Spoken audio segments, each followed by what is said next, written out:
Hello Gen Zs, कैसे हैं आप सब लोग? I hope so have been very very good. The revision test papers for C intermediate examinations May 25 has been released by ICAI. कल 5 मार्च की date को ICI ने सारे आरटीपीज रिलीज़ कर दिए थे. यस, फाइनल के एंड फाउंडेशन के रिलीज़ पहले ही हो गए थे. सिर्फ इंटर का आईसीआई ने कल जाके फाइनली रिलीज़ कर दिया. और आज मैं आपके लिए हमारा सब्जेक्ट एफएम एंड एसएम के लिए सारे सॉल्यूशंस लेके आया हूँ. और ख़ास बात बताऊँ आपको, फिनेंशियल मैनेजमेंट के सॉल्यूशंस मैंने खुद से लिख के हैंड रिटन सॉल्यूशंस जो एग्जैक्टली जिस तरीके से प्रेजेंटेशन आईसीआई मांगता है उस तरीके से मैं लिख के आया हूँ for your understanding, for your better learning. Same तरीके से मैं आपको कराऊंगा, अभी क्लास में डिस्कस करा दूंगा. आईसीआई के जो सॉल्यूशंस रहते हैं ना आरटीपी में, सेम राइट रहते हैं, वो भी सही है, कोई दिक्कत की बात नहीं है, लेकिन थोड़े लंबे हो जाते हैं, ज़्यादा स्टेप्स यूज़ करते हैं, ज़्यादा उन्होंने एक्सप्लिसिटली बहुत ज़्यादा लंबे तरीके से सॉल्व किया है. कुछ क्वेश्चंस बहुत स्मूथली ईजी तरीके से शॉर्टकट वे से भी किया जा सकते हैं. कुछ स्टेप्स जिसका रिक्वायरमेंट नहीं है उसको भी अपने एलिमिनेट कर सकते हैं. तो एक अच्छा सा सोल्यूशंस लेके मैं आया हूँ. ये सोल्यूशंस आपके संग शेयर मैं कर दूंगा इन माई टेलीग्राम चैनल. अगर आपने ज्वाइन नहीं किया तो अभी फटाफट से टेलीग्राम चैनल ज्वाइन कर लेना in the link in the description box. ठीक है ना, समझ में आ गई क्या? So let's start the video. Are you all ready? क्या करना है, पेन पेपर लेके कैलकुलेटर लेके बैठ जाओ, फटाफट से आरटीपी अपन डिस्कस करने वाले हैं. मज़ा ही आ जाएगा. बहुत अच्छे क्वेश्चंस आईसीआई ने इस बार सेट किए हैं एफएम में. Specially strategic management overall was a very straightforward set of questions, because सारे क्वेश्चंस बुक से एकदम वर्ड टू वर्ड आ जाएंगे. इवन आपके स्टडी मेट के क्वेश्चन ही है मोस्टली उसमें. तो SM was a cake walk, but FM was a good paper जिसमें आईसीआई ने कुछ अच्छे क्वेश्चंस आपको ज़रूर टेस्ट किए हैं. तो अपने घबराने की कोई बात नहीं है. अपने यहाँ है, अपने सारे सॉल्यूशंस डिस्कस कर लेते हैं. ठीक है ना, चलो स्टार्ट करें. आ जाओ फुल स्क्रीन में. वीडियो को लाइक मार देना फटाफट से एक ठो, और चैनल को सब्सक्राइब तो बनता ही है. और अपने बाकी सारे May 25 फ्रेंड्स के संग भी वीडियो को शेयर कर दो कि भाई आरटीपी रिलीज़ हो गया, फटाफट से एक बार आंसर्स देख लो, फटाफट से नए क्वेश्चन सीख लो. ठीक है ना, चलो. आरटीपी May 25 एक बार दिखाया आपको. सर हमें आरटीपी कहाँ से मिलेगा? मुझे मालूम था. इधर आ जाओ एक बार. बीओएस पोर्टल जानते हो तो सब, ICI BOS portal. This is the BOS portal for your BOS portal आपका आईसीआई का ये ऐसा है. ठीक है ना. इसमें आपको क्या करना है, नीचे जाना है. यहाँ पे रिवीजन टेस्ट पेपर्स का एक सेक्शन मिल रहा होगा, उसको क्लिक करना. ओपन हुआ. इंटरमीडिएट में जाना. May 25 में जाओगे आप. उसके बाद नीचे आपको सारे सब्जेक्ट्स मिल जाएंगे, उसमें से आपको आपका एफएम एंड एसएम चूज़ करना है. जैसे जैसे जिस सब्जेक्ट का आप सॉल्व करोगे अकॉर्डिंगली ओपन कर लेना. समझ में आ गई क्या? एफएम को ओपन करने के बाद आपका एफएम का पेपर इस तरीके से खुल जाएगा. This is your financial management का पेपर एंड स्ट्रेटेजिक मैनेजमेंट का paper number 6, FM and SM और रिवीजन टेस्ट पेपर्स. ठीक है ना, इधर आ जाओ. चलो May 25 के पेपर्स को डिस्कस करेंगे. अपने एफएम से स्टार्ट करें, बढ़िया से चलते हैं, टाइम लेके करेंगे, आपको समझ में आएगा. जो मैंने आंसर्स लिख के लाए आपके लिए, देखो मैंने अपने हैंडराइटिंग में अपने तरीके से आंसर्स को बेटर अंडरस्टैंडिंग के लिए, जल्दी बच्चों को ग्रास्प हो जाए उस तरीके से लिखा है. फटाफट से इससे करा देंगे आपको. ये पीडीएफ अगर आपको चाहिए, this one the answers PDF अगर आपको चाहिए तो टेलीग्राम चैनल ज्वाइन करना मत भूलना. पूरा का पूरा पीडीएफ वहाँ मिल जाएगा. ठीक है ना. चलो let's start with question number 1. Full focus के चाहिए मुझे आपका. अच्छे से टेंशन देना. 1-1.5 घंटे में ट्राई करेंगे पूरा कंप्लीट कर देने का. ठीक है. फिनेंशियल मैनेजमेंट केस सिनेरियोस मतलब हमारा एमसीक्यू केस सिनेरियो का यहाँ पे बात हो रहा है. कौन सा चैप्टर से पूछा देखो तो, इन्वेस्टमेंट डिसीजन इज कैप बज. हमारा कैपिटल बजटिंग से केस सिनेरियो बेस्ड क्वेश्चन पूछा. इवन September 24 का जो एग्जाम गया था आपका, उसमें भी कैपिटल बजटिंग से ही केस सिनेरियो बेस्ड क्वेश्चन आया था. एंड Jan 25 में अगेन दो क्वेश्चन जो आए थे आपके, वो कैपिटल बजटिंग के डिस्क्रिप्टिव पोर्शन आए थे. तो अगर ऑल्टरनेट ट्रेंड माने तो आईसीआई हो सकता है मई में आपका कैप बज से एमसीक्यू पूछ ले, कोई बड़ी बात नहीं है. ठीक है ना. चलो, इन्वेस्टमेंट डिसीजंस क्या बोलता है केस स्टडी बेस्ड क्वेश्चन में, फटाफट से एक बार देख ले. हमारा स्ट्रैटेजी क्या रहता है एमसीक्यूज में, केस स्टडी बेस्ड क्वेश्चन में, कि फटाफट से एक बार क्वेश्चन क्या मांग रहा है उसको एक ग्लांस मार लूँ, एक रीड मार लूँ.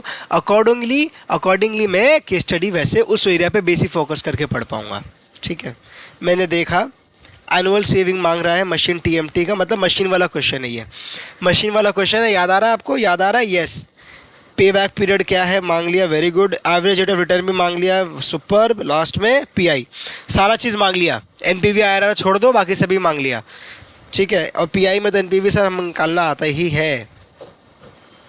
लिंटी, Linty is a small sized firm manufacturing company. Its manufacturing plant is situated in Chhattisgarh, कोई दिक्कत नहीं है। Currently company is labour oriented due to, labour oriented है, ठीक है ना, due to which there is less production, delay in deliveries and more defects in production. Manually काम हो रहा है, लेबर से काम हो रहा है, इसलिए ये सारे प्रॉब्लम्स अभी है, ठीक है। अच्छे से दिख रहा है आपको। The management of the company is considering the proposal to purchase a new automatic machine which will carry out some operations which are at present performed by manual labor. कोई काम का है यहाँ तक कोई काम का था, कुछ काम का नहीं है, ठीक है ना, आगे बढ़ो। There are two alternative models of the machine that are available in the market, machine TMT1 and TMT2। क्या है, एक ये TMT1, एक ये TMT2, जिसके डिटेल्स यहाँ दिए हुए हैं। If machine is replaced, it will provide labor saving and reduce defects as well। क्या फ़ायदा होगा मशीन लगाने का, कि हमारा लेबर सेविंग्स होगा और मेरा डिफेक्ट्स कम से कम होता चला जाएगा। बहुत ही अच्छी बात है। It is expected to have an economic life of 10 years for both the models, TMT1 and TMT2, दोनों के 10 years की इकोनॉमिक लाइफ होगा। How is this useful, how is this data relevant for calculation of depreciation. मतलब देखते ही दिमाग में आना चाहिए कि जहाँ लाइफ का बात हो वहाँ डेप्रिसिएशन, और सीधी सी बात है वो हमारा डायरेक्टली यूजफुल लाइफ के बेसिस पे डेप्रिसिएशन कैलकुलेट होगा। फ्लैट कॉस्ट पे डिवाइड बाय 10 मारना, आपका पर ईयर का डेप्रिसिएशन आ जाएगा, easy. The following details are collected. Cost दिया हुआ है 45 lakhs and 50 lakhs for 2 machines, ठीक है, बहुत बढ़िया बात है। 45 lakhs and 50 lakhs for 2 machines का हमारा कॉस्ट दिया हुआ है। Estimated saving in direct wages दिया 15 lakhs and 20 lakhs। Savings in scrap दिया हुआ 5 lakhs 6 lakhs। एडिशनल कॉस्ट है अलग अलग 2 lakhs दोनों में ऊपर। Additional cost for indirect labour 1,50,000 1,80,000। Additional cost for repairs 4 lakh and 8 lakh। Fast जा रहे हैं क्या? फास्ट नहीं जा रहे हैं, क्वेश्चन रीड कर रहे हैं, सीधी सी बात है। देखो कुछ नहीं, ये क्वेश्चन बोल रहा। अभी तक यहाँ तक हमने क्या सीखा कि दूसरी मशीन लगाने की बात हो रही है। मशीन लगाने से मैनुअल लेबर को अपने कम कर पाएंगे, रिड्यूस कर पाएंगे, हटा पाएंगे। कॉस्ट आएगा मशीन का, 2 टाइप का मशीन का बात है, एक का 45 लाख, एक का 50 लाख। अब 45 लाख वाले मशीन के हिसाब से एक बार रीड करते हैं, ईजी होगा और समझ में आएगा। कॉस्ट है 45 लाख, मैं लगाऊंगा तो मुझे फ़ायदा तो चाहिए। फ़ायदा क्या है भाई? 15 लाख, 20 लाख और 5 लाख का पर एनम, हर एनम। मतलब अगर 10 साल का लाइफ है तो 15 प्लस 20 लाख करके 10 साल, मतलब 2 करोड़ का फ़ायदा है 45 लाख का मशीन लगा के। क्या बात बोल रहे हो सर, इतना बढ़िया? हर चीज़ उतना बढ़िया नहीं होता, साथ में मुझे कुछ कॉस्ट भी पड़ेगा, 2 लाख का यहाँ पे, 1.5 लाख का, और 4 लाख का, मतलब 7.5 लाख का कॉस्ट पड़ेगा मुझे 20 लाख का फ़ायदा में। मतलब कि अल्टीमेटली 12.5 लाख का मुझे सेविंग्स होगा मशीन लगाने से। यस, सिंपल, यहाँ तक इजी। 12.5 लाख का सेविंग्स में कुछ मिस कर रहे हैं हम, कुछ एक ऐसी चीज़ जो मिस कर रहे हैं हम। क्या मिस कर रहे हैं sir? Economic life of 10 years। इसका मतलब डेप्रिसिएशन भी तो है। डेप्रिसिएशन का कॉस्ट कितना आएगा? 45 lakhs by 10 which is 4.5 lakhs। मतलब 12.5 लाख का जो फ़ायदा था उसमें 4.5 लाख हटा दो तो 8 लाख का pre tax. Why I am saying pre tax? Because question says कि यहाँ पे 35% टैक्स ब्रैकेट में कंपनी फॉल करता है और एक्सपेक्टेड रेट ऑफ रिटर्न 15% है, जो आगे काम आएगा, अभी कोई काम नहीं है। आपको निकालना एनुअल सेविंग ऑफ TMT1। कौन सा बच्चा करेगा?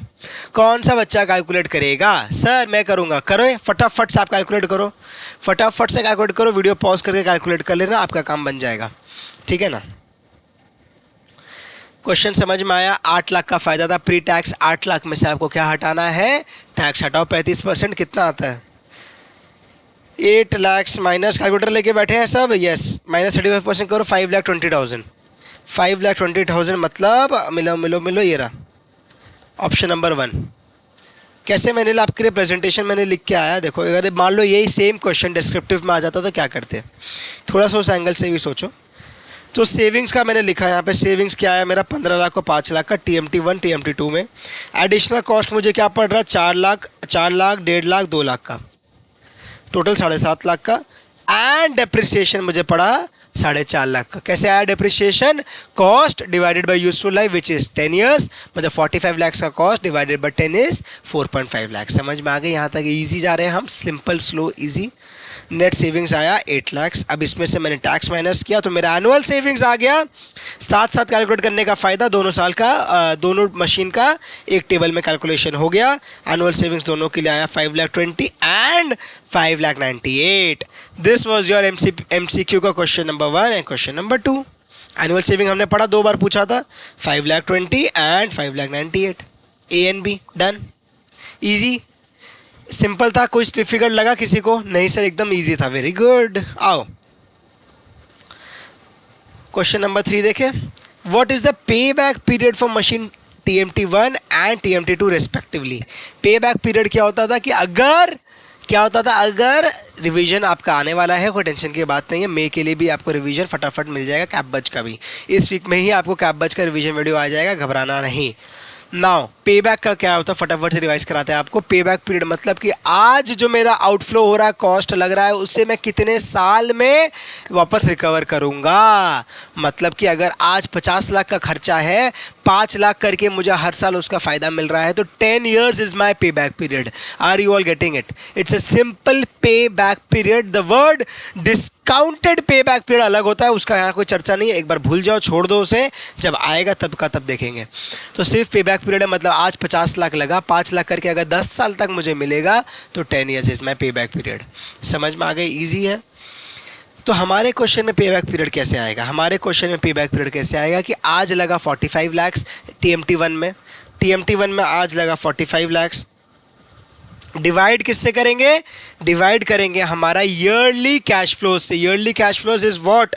ईयरली कैश फ्लोज इज मेरा एनुअल सेविंग्स में मैं डेप्रिसिएशन ऐड करूंगा, because depreciation is of non cash nature, and non cash nature का एक्सपेंस हम ऐड डिवाइड कर देते हैं टू कैलकुलेट CFAT मतलब कैश फ्लोज आफ्टर टैक्स।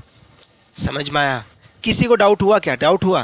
पहली बात तो डाउट होगा तो कमेंट में कमेंट करना है, नीचे दिए गए डिटेल्स में आप मुझे व्हाट्सएप करो, कॉल करो, टेलीग्राम में मैसेज करो, फटाफट से, कोई घबराने की बात नहीं है, हम आपको फटाक से रिवर्ट कर देंगे। हम एट ASAP क्लासेस आपके लिए हमेशा अवेलेबल है। आपको कोई भी दिक्कत हो तो क्या करना है? Contact ASAP। चलो ठीक है ना। एनुअल सेविंग्स आया था 5,20,000, साथ में मैं बोल रहा हूँ मैंने डिप्रिसिएशन ऐड किया 4,50,000 का। क्यों किया? बिकॉज वो नॉन कैश का है, मुझे कैश फ्लोज निकालने हैं। तो मेरा कैश फ्लोज आ गया 9,70,000, उसको मैंने डिवाइड किया एंड मेरा पे बैक पीरियड अकॉर्डिंगली आ गया। ईजी। सिमिलरली सेकंड मशीन का भी है, तो अलग से उसका डिस्कशन नहीं करेंगे, TMT1 के हिसाब से करते, बाकी अपने आप यहाँ पे कर लोगे। मैंने सोल्यूशन में सब करके दिया है आपको, PDF चाहिए तो टेलीग्राम चैनल ज्वाइन कर लेना। एवरेज रेट ऑफ रिटर्न निकालो। एवरेज रेट ऑफ रिटर्न कैसे आएगा? 5,20,000। What is 5,20,000? मेरा 5,20,000 इज माई एनुअल सेविंग, ठीक है ना। एवरेज रेट ऑफ रिटर्न निकालना, रेट ऑफ रिटर्न 5,20,000 तो एनुअल सेविंग से divide by average investment. Formula for accounting average of return is what? मेरा जो रिटर्न है divided by average investment. 45 lakh का जो इन्वेस्टमेंट था ना, 45 लाख का जो इन्वेस्टमेंट था हमारा, ये वाला 45 लाख का जो इन्वेस्टमेंट था, उसको एवरेज कर दिया, डिवाइड बाय 2 कर दिया, तो 22.50 लाख आया। अकॉर्डिंगली मैंने निकाला, मैं 23.11% आया। उसका C था, इसका B। देखो TMT1 करने से ही ना आपका काम बन जा रहा है, आपको TMT2 निकालने का दरकार नहीं पड़ रहा है। समझदारी से करोगे एग्ज़ाम में स्मार्टली करके आओगे ना बच्चों? प्लीज़ बताओ। 20% था, नहीं आया। 22.21 नहीं था, 23.92 नहीं आया, 23.11 आपने कैलकुलेट किया, तो if this is right this is also right. Easy. Lastly what do we have to calculate is profitability index, जो कि बोलता है present value of cash inflows divided by present value of cash outflows is my profitability index. Easy है। कैसे करेंगे इधर?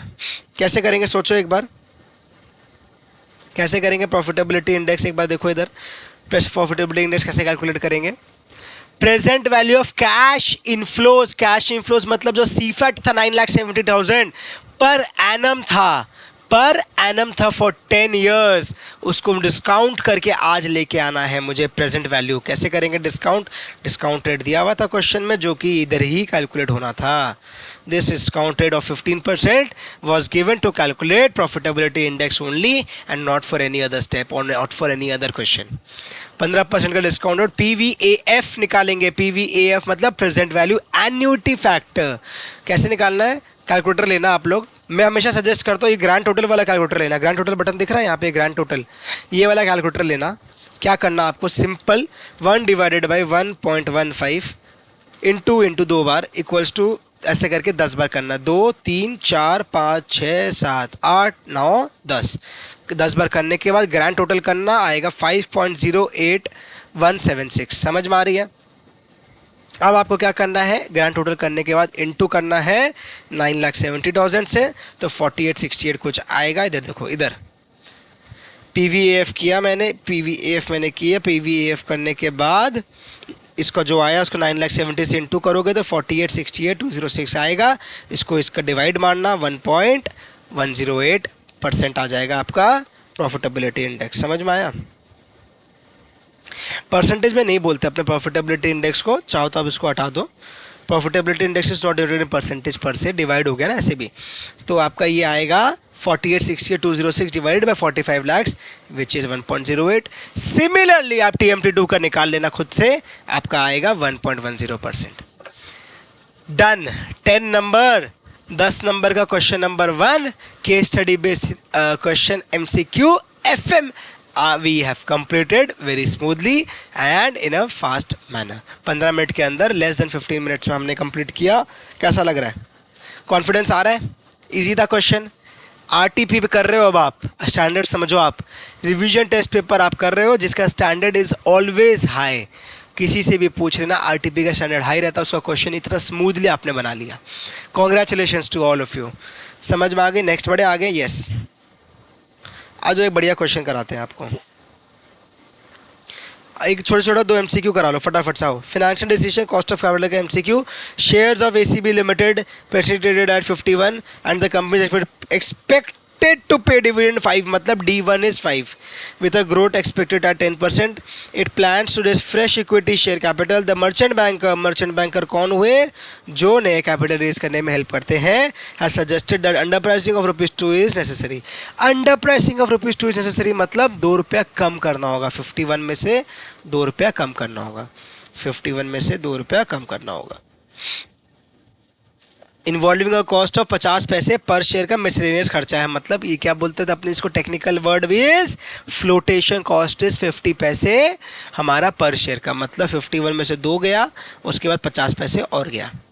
The cost of new equity share, तो आप इजीली कर लोगे यार। KE निकालना है, 5 D1 D1 बाई P0 आया plus G is equals to what? Is equals to 21.31%। Done. Easy था ये क्वेश्चन, इसमें तो कोई डिफिकल्टी आपको हुई नहीं होगी। कोई बच्चा अगर भूल गया 2 रुपये का अंडर प्राइसिंग माइनस करना, तो भाई क्यों भूले आप बताओ? 2 रुपये का अंडर प्राइसिंग माइनस करना क्यों भूले? मैंने ये क्वेश्चन जब किया ना, मैं जब सारे क्वेश्चंस बना रहा था तो मैं ये सोचते हुए बना रहा था कि कहाँ बच्चा अटक सकता है, कहाँ एक ऐसा चीज़ क्वेश्चन छोड़ रहा होगा, हिंट दे रहा होगा जहाँ बच्चा भूल जाएगा, मिस कर जाएगा या फिर स्किप कर जाएगा। इसीलिए मैं स्पेसिफिकली वो एरियाज़ को टच अपॉन करते करते आपको पढ़ाऊंगा, आपको बताऊंगा, ठीक है ना। तो 2 रुपये आपको समझ में आया। रीज़न, अंडर प्राइसिंग सामने से बोल रहा है ना भाई कि कम करना है तो करना कम, क्यों माथा लगा रहा है? सामने से बोल रहा है कर तो कर, बात खत्म। क्यों किंतु परंतु बंतु करना है? जो बोला मानना, डालना, करना और KE निकाल के आ जाना। इजी। चलो, लेवरेजेस तो हमारा सबसे इजी क्वेश्चन है। लेवरेज का क्वेश्चन कर लोगे आप लोग? लेवरेज का क्वेश्चन में आपके लिए होमवर्क है, ठीक है ना। लेवरेज का question is homework, very easy. हाँ, कोई दिक्कत नहीं होगा। RGT इंफ्रास्ट्रक्चर कंपनी से degree of operating leverage of 3 दिया हुआ है। डॉल क्या है आपका क्वेश्चन में? डॉल दिया हुआ है 3 at sales level of ₹7 lakhs and operating income दिया हुआ है ₹2,20,000। फॉल इन सेल 10% दिया हुआ है, result in decrease in operating income. क्या डॉल का आपको पता है फॉर्मूला? डॉल का क्या बोलते हैं हम? Percentage change in EBIT by percentage change in sales is equals to 3। 10% का ये कम हुआ तो मतलब 30% से कम होगा मेरा EBIT। अगर ये 10% से कम हुआ तो 10 यहाँ गया, तो 30% से EBIT कम होगा। तो EBIT कितना, 2,20,000, उसको 30% माइनस करो, तो 2.20 लाख माइनस 30% कितना आया हमारा, 66,000। Option C done. समझ में आया, इजी था, कर लोगे खुद से? हाँ चलो आओ, अच्छा क्वेश्चन में टाइम ज़्यादा देंगे अपने, है ना? अच्छा क्वेश्चन में टाइम ज़्यादा देंगे, एग्जाम्स आपके नियर है, less than 2 months are left, तो हम लोग टाइम वेस्ट नहीं करेंगे, सिर्फ काम काम की बातें करते करते फटाफट आपको पढ़ाते चलेंगे, ठीक है ना? मस्ती मजाक अपने करते हैं, लेकिन अभी नहीं, बाद में, ठीक है? चलो अच्छा स्कोर करके आओ, रिजल्ट फैंटास्टिक लेके आओ, देन आएगा मस्ती का असली मज़ा। डिवीजन बी मतलब descriptive questions. Financial analysis and planning, ratio analysis का क्वेश्चन आ गया। रेशियो एनालिसिस का क्वेश्चन आ गया। Are you already? एग्जाम में 5 नंबर का रेशियो आना क्वेश्चन नंबर 1 में, समझ लो इनएविटेबल है, समझ लो कंफर्म्ड है, एकदम आना ही है, ठीक है ना? तो रेशियो अपने को गलती से भी लापरवाही नहीं करनी है, छोड़ के नहीं आना है, नेग्लिजेंस नहीं दिखाना है, ठीक है? रेशियो में निकालने क्या बोला है भाई? ये रहा बैलेंस शीट दिया हुआ है, ये रहा, सॉरी पहला लाइन में, prepare the balance sheet. Navy limited का, नेवी प्राइवेट लिमिटेड का बैलेंस शीट अपने को बनाना है, using what? Using this information given below. ये जो इन्फॉर्मेशन दिया हुआ है इसको यूज़ करके बैलेंस शीट बनाना है। और यहाँ पे इन्होंने एक ड्राफ्ट बैलेंस शीट, एक रफ बैलेंस शीट बना भी दिया आपके लिए।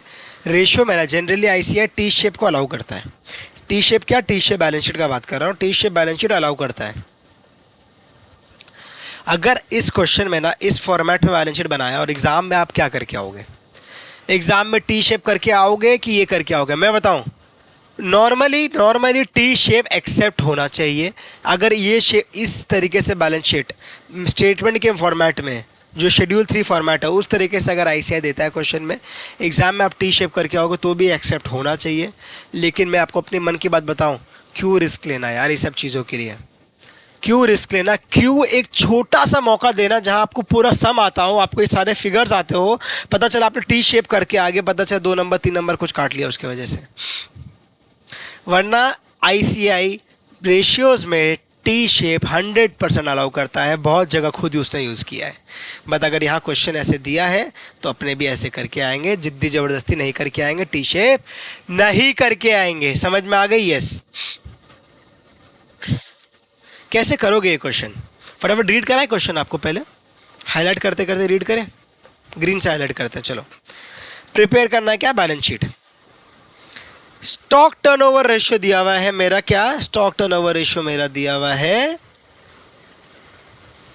15 टाइम्स। स्टॉक टर्नओवर मतलब इन्वेंट्री टर्नओवर, स्टॉक टर्नओवर मतलब इन्वेंट्री टर्नओवर, इन्वेंट्री टर्नओवर मतलब क्या होता था मेरा? COGS divide by average inventory. इस टाइप के जितने फार्मूलाज हैं ना, जितने टर्नओवर रेशियोज होते हैं जिसमें डिवाइड होता है average inventory, average debtors, average creditors से, मैंने आपको एक बात हमेशा कहा है सॉरी, मैंने आपको एक बात हमेशा कहा है कि एवरेज वाला चीज़ तब करना जब क्वेश्चन में डेटा दिया हो एवरेजिंग लायक। मैं क्या बोल रहा हूँ? मैं बोल रहा हूँ कि एवरेज अपने करेंगे, ज़रूर करेंगे, बट तब करेंगे जब क्वेश्चन में डेटा दिया हो एवरेज करने वाला। अगर 1 ईयर डेटा दिया हुआ है तो don't do average, straight away same figure को नीचे ढालना, आपका काम बन जाएगा। समझ में आ गई? समझ में आई? यस और नो बताओ। यस और नो में जवाब देना पड़ेगा आपको, यस और नो में जवाब देना पड़ेगा आपके। सर हमें समझ में आ रहा है, बार बार मैं बोल रहा हूँ, चीख चीख के एक ही चीज़ बोल रहा हूँ कि एवरेज तब करना जब क्वेश्चन में 2 साल का डेटा दिया हो, नहीं दिया हो तो चुपचाप single year data, single year inventory मान के आ जाना, ठीक है? कैश एंड बैंक बैलेंस क्या है? कैश एंड बैंक बैलेंस मेरा है 10% of current assets net of prepaid expenses, ठीक है? ओके। GP रेशियो दिया हुआ है 20%। क्रेडिटर्स टर्नओवर मतलब cost of goods sold ratio, cost of goods sold ratio बोल के लिखा है, ठीक है? मतलब COGS बाय क्रेडिटर्स कर देंगे अपने, नॉर्मली क्रेडिट परचेज करते हैं लेकिन COGS बोल के लिखा है तो COGS by creditors. Debtors turnover ratio किस कौन बताएगा? Debtors turnover ratio is by sales, credit sales divided by debtors. Fixed assets मेरा दिया हुआ है 25% ऑफ टोटल लायबिलिटीज, ठीक है? डेप्रिसिएशन दिया हुआ है 15% ऑन ओपनिंग WDV। कैसे? इधर देखो, यहाँ का 15% ऑफ ये सी ए बाई सी एल दिया हुआ 1.6, कैपिटल गियरिंग रेशियो क्या है 0.6। कैपिटल गियरिंग रेशियो क्या होता था? कैपिटल गियरिंग रेशियो मतलब कि fixed cost funds divided bye owned funds. Owned funds मतलब क्या हुआ? Equity and reserves. Fixed cost funds is, अपने मल्टीपल टाइम डिस्कस करके रखे, fixed cost funds is debentures and preference shares. ठीक है, ब्यूटी की बात यह है कि क्वेश्चन में कोई प्रेफरेंस नहीं है, तो fixed cost funds is nothing but 14% bonds. अब सर कोई फिगर तो मिला ही नहीं, ठीक, फिगर मत करो, यहाँ फिगर दिया हुआ है 36 लाख का कैपिटल दिया था, 45 लाख का ना टोटल लाइबिलिटीज है। भाई ये देखो, ये फॉर्मेट है बैलेंस शीट का, इस तरीके से बनाया है। ये 45 लाख क्या है? इन दोनों को जोड़ के है। 45 lakh is net of prepaid expenses of 7.5 lakh, मतलब कुछ प्रीपेड एक्सपेंस होगा उसको लेस करके 45 लाख के यहाँ पे किया हुआ है। तो अल्टीमेटली करंट लाइबिलिटीज इन दोनों को अगर जोड़ के आना चाहिए ना, वो क्या आएगा? 45 प्लस 7.5 विच इज 52.50 लाख। समझ में आ रहा है क्या? समझ में आ रहा है? हाँ या ना में जवाब देंगे। हाँ सर समझ में आ रहा है, वेरी गुड। फिक्स्ड एसेट्स के लिए सिर्फ डिप्रिसिएशन का डेटा दिया हुआ था कि 15% ऑफ अबव है, वो भी नहीं है। इन्वेंट्री, ट्रेड रिसीवेबल्स, कैश मिला के हमारा करंट एसेट्स है। Cash is nothing but 10% of current assets. देखो 10% ऑफ करंट एसेट्स हमारा कैश दिया हुआ है, क्वेश्चन में दिया हुआ है। अपने को निकालना है, बैलेंस शीट बनाना है, working note should be part of your answer. कौन करेगा? क्वेश्चन कैसा लगा मैं बता दूं, बहुत ही अच्छा क्वेश्चन है ये, कुछ डिफिकल्ट नहीं है। एफएम में कुछ डिफिकल्ट होता ही नहीं है। सबसे मज़े की बात ये है, अगर आपको कंसेप्ट याद है, क्लिक कर गया, ट्रिक समझ में आ गया ना बस, तो नथिंग इज़ डिफिकल्ट। लेकिन अगर नहीं समझ में आया ना ट्रिक उस क्वेश्चन का, तो इजी से इजी क्वेश्चन भी आपके लिए सबसे डिफिकल्ट बन सकता है। तो सो गाइस बताओ बताओ बताओ बताओ बताओ, कोई दिक्कत होगा आप लोग पूछो, कोई घबराने की बात नहीं है, ठीक है ना? हम आपके साथ हैं, आपका सारा क्वेश्चन करवा देंगे। चलो, so how do we proceed with this question? कौन बताएगा? सोचो, एक मिनट आप लोग डेटा देखो, एक मिनट डेटा देखो साथ साथ मेरे, कि प्रोसीड कैसे करें अपने इस क्वेश्चन में। बैलेंस शीट बनाना है, बैलेंस शीट बनाने के लिए करंट लायबिलिटीज़ का टोटल दिया हुआ है, करंट लायबिलिटीज़ का टोटल दिया हुआ है, करंट रेशियो दिया हुआ है, जितना जितना हो पाए तो मैं करंट एसेट्स निकाल लूँगा। इजी बोल रहा हूँ, इजी बात कर रहा हूँ, करंट एसेट्स निकाल लूँगा। करंट एसेट्स में निकाल लूँगा, हाँ या ना? करंट एसेट्स अगर मैंने निकाला, करंट एसेट्स अगर मैंने निकाला तो मैं कैश एंड बैंक निकाल लूँगा, क्योंकि 10% है करंट एसेट्स के। नेट ऑफ प्रीपेड एक्सपेंसेस, इसका भी ट्रिक है, बताते हैं आपको, लेकिन मोटा मोटा समझो। कैश एंड बैंक निकाल लिया आपने, करंट एसेट्स आ गया, कैश एंड बैंक आ गया।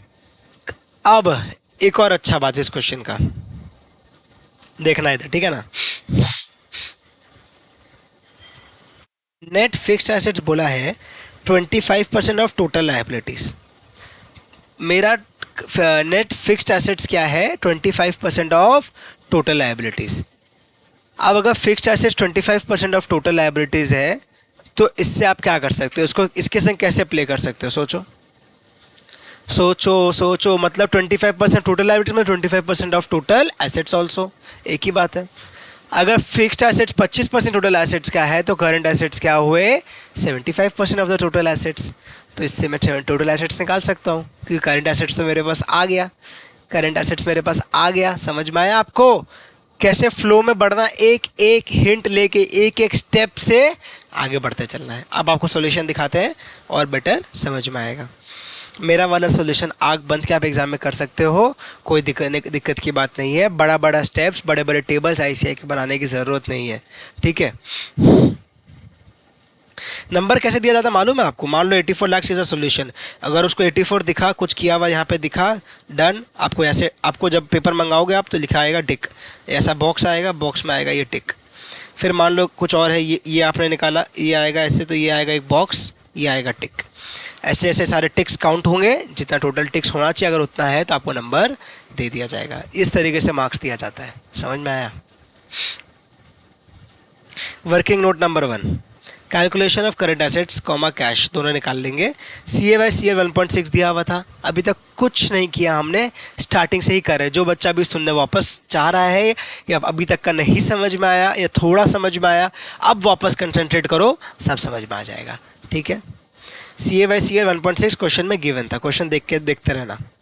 करंट एसेट्स क्या हुआ, current assets is nothing but 45 lakh plus 7.5 lakh, 45 lakh plus 7.5 lakh into 1.6, मतलब ओ 45 क्या है ये, 7.5 क्या है ये, इन दोनों को जोड़ा, बिकॉज भाई ये नेट करके दिया हुआ है ना 45 लाख, तो मेरा करंट लायबिलिटीज टोटल क्या हुआ, दिस प्लस दिस, तो टोटल करंट लायबिलिटीज पे करंट एसेट्स निकालेंगे, तो मैंने क्या इन दोनों को जोड़ा इंटू 1.6 किया तो आ गया 84 लाख का करंट एसेट्स।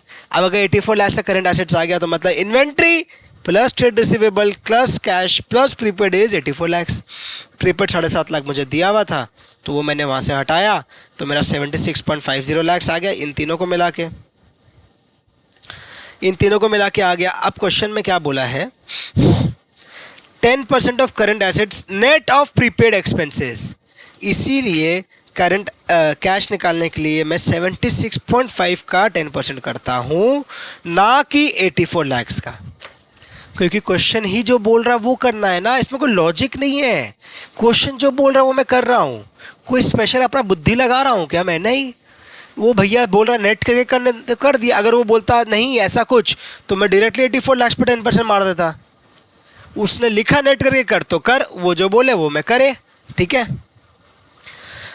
तो आ गया 7,65,000। नेक्स्ट वर्किंग नोट ये वाला खत्म, दो चीज़ निकालना था हमने निकाला। नेक्स्ट वर्किंग नोट बनाओ, calculation of total assets and fixed assets, calculation of total assets and fixed assets का वर्किंग नोट बनेगा।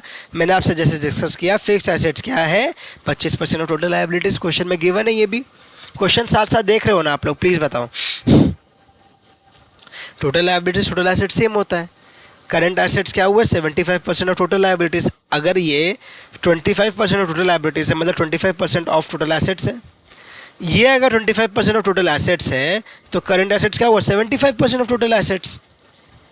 इजी, एकदम लॉजिक, एकदम simple, pure logic, simple logic जो आप क्लास 11-12 अकाउंट्स का बुद्धि भी लगाओगे तो भी कर लोगे कि भैया बैलेंस शीट का लायबिलिटी और एसेट तो टोटल होता है, और अगर फिक्स्ड एसेट्स अगर 25% है तो करंट एसेट 75% हुआ। टोटल एसेट्स क्या आया फिर, 84 लाख से मैंने 75% को डिवाइड किया तो 112 लाख का टोटल एसेट्स आया, which is including prepaid expenses, which is including prepaid expenses. Why, because 84 total था तो टोटल से मैंने डिवाइड किया तो मेरा 112 लाख टोटल आया। फिक्स्ड एसेट्स क्या हुआ भाई, टोटल एसेट्स में मैंने इनटू किया 25%, विच इज मेरा फिक्स्ड एसेट्स का शेयर 25% बोला हुआ था तो 28 लाख फिक्स्ड एसेट्स आया। ओपनिंग डब्ल्यूडीवी को अगर मैं एक्स लेने बोलूँ तो मैं ओपनिंग डब्ल्यूडीवी निकाल सकता हूँ 32,94,118। कैसे, इधर देखो, अब मेरा ना ये 28 लाख आया, this is 28 lakhs, not this, not this. तो ये निकालने के लिए क्या करना होगा, क्या करना होगा, ये अगर x है, ये अगर x है तो x minus 15x/100 is equals to 28 lakh. तो सॉल्व फॉर x, तो सॉल्व फॉर x करोगे तो x आ जाएगा आपका 32,94,118, उससे 15% माइनस करना तो 28 लाख आता है। तो डेप्रिसिएशन कितना आया इसका 15%, विच इज़ 494,118। ईजी। क्या क्या कर लिया हमने, हमने निकाल लिया, ये निकाल लिया, ये निकाल लिया, ये निकाल लिया, कैश निकाल लिया, टोटल निकाल लिया, ठीक है। अब निकालना है सेल्स, ये एक और बढ़िया पोर्शन, इस क्वेश्चन का एक और सबसे बढ़िया पोर्शन, वेरी इंपॉर्टेंट, मैंने यहाँ पे भी लिखा आपके लिए, देखो यहाँ पे भी मैं लिख के लाया आपके लिए important, because I feel that this is really a important portion for your exams, for your understanding. Sales को बोलो x लेने, सेल्स को मैंने लिया x, ग्रॉस प्रॉफिट कितना आया 0.20x, बिकॉज 20% ग्रॉस प्रॉफिट दिया हुआ था। 20% ग्रॉस प्रॉफिट क्वेश्चन में दिया हुआ है ना, मन से तो है ना कर रहे हैं हम, 20% ग्रॉस प्रॉफिट क्वेश्चन में दिया हुआ है। COGS 0.8, अगर 20% या 0.20x is gross profit then COGS is 0.8, हम लोग को पता दोनों मिला के 1 होता है। Stock turnover ratio is COGS by average inventory या COGS by inventory if nothing is mentioned about average, and debtors turnover ratio is credit sales by debtors। अब मैं निकालूंगा इन दोनों इन्फॉर्मेशन को यूज़ करते हुए हमारा इन्वेंट्री एंड हमारा डेटर्स। कैसे निकालेंगे को ध्यान से देखना, मज़ा आ जाएगा। इन्वेंट्री दिया हुआ था 0.80x डिवाइडेड बाई 50, इन्वेंट्री दिया हुआ था 0.80x डिवाइडेड बाय 15। ये कैसे आया सर? ये कैसे आया भैया? COGS है 0.80, तो COGS by average inventory. Average inventory को मैं यहाँ ले गया इन्वेंट्री को, और टर्नओवर रेशियो 15 दिया हुआ था उसको यहाँ ले गया। इजी। सिमिलरली डेटर्स कैसे आया? डेटर्स आया मेरा X इज सेल्स, तो sales divided by 12 is turnover ratio, तो वहाँ नीचे 12 आ गया। अब इन दोनों को जोड़ने से क्या आता है? Inventory plus debtors. Inventory plus debtors मैं ऊपर से ला सकता हूँ। ऊपर से मतलब मेरा करंट एसेट्स में मैंने क्या निकाला था? देखो करंट एसेट्स में एक बार 76.50 लाख मैंने निकाल लिया था। 7.65 लाख मेरा कैश था। तो इन दोनों को अगर मैं माइनस कर दूँ तो क्या बचेगा? Inventory plus trade receivable. इस लॉजिक को मैंने लगाया और मैंने निकाल लिया हमारा इन्वेंट्री प्लस ट्रेड रिसीवेबल। इन दोनों को जोड़ो, इसको यहाँ लिखो, इन दोनों को कैलकुलेट करो, आपका आ गया inventory plus trade receivable which is which we will solve for x which will give us x का अमाउंट आपका आ गया, मतलब सेल्स आ गया कितना?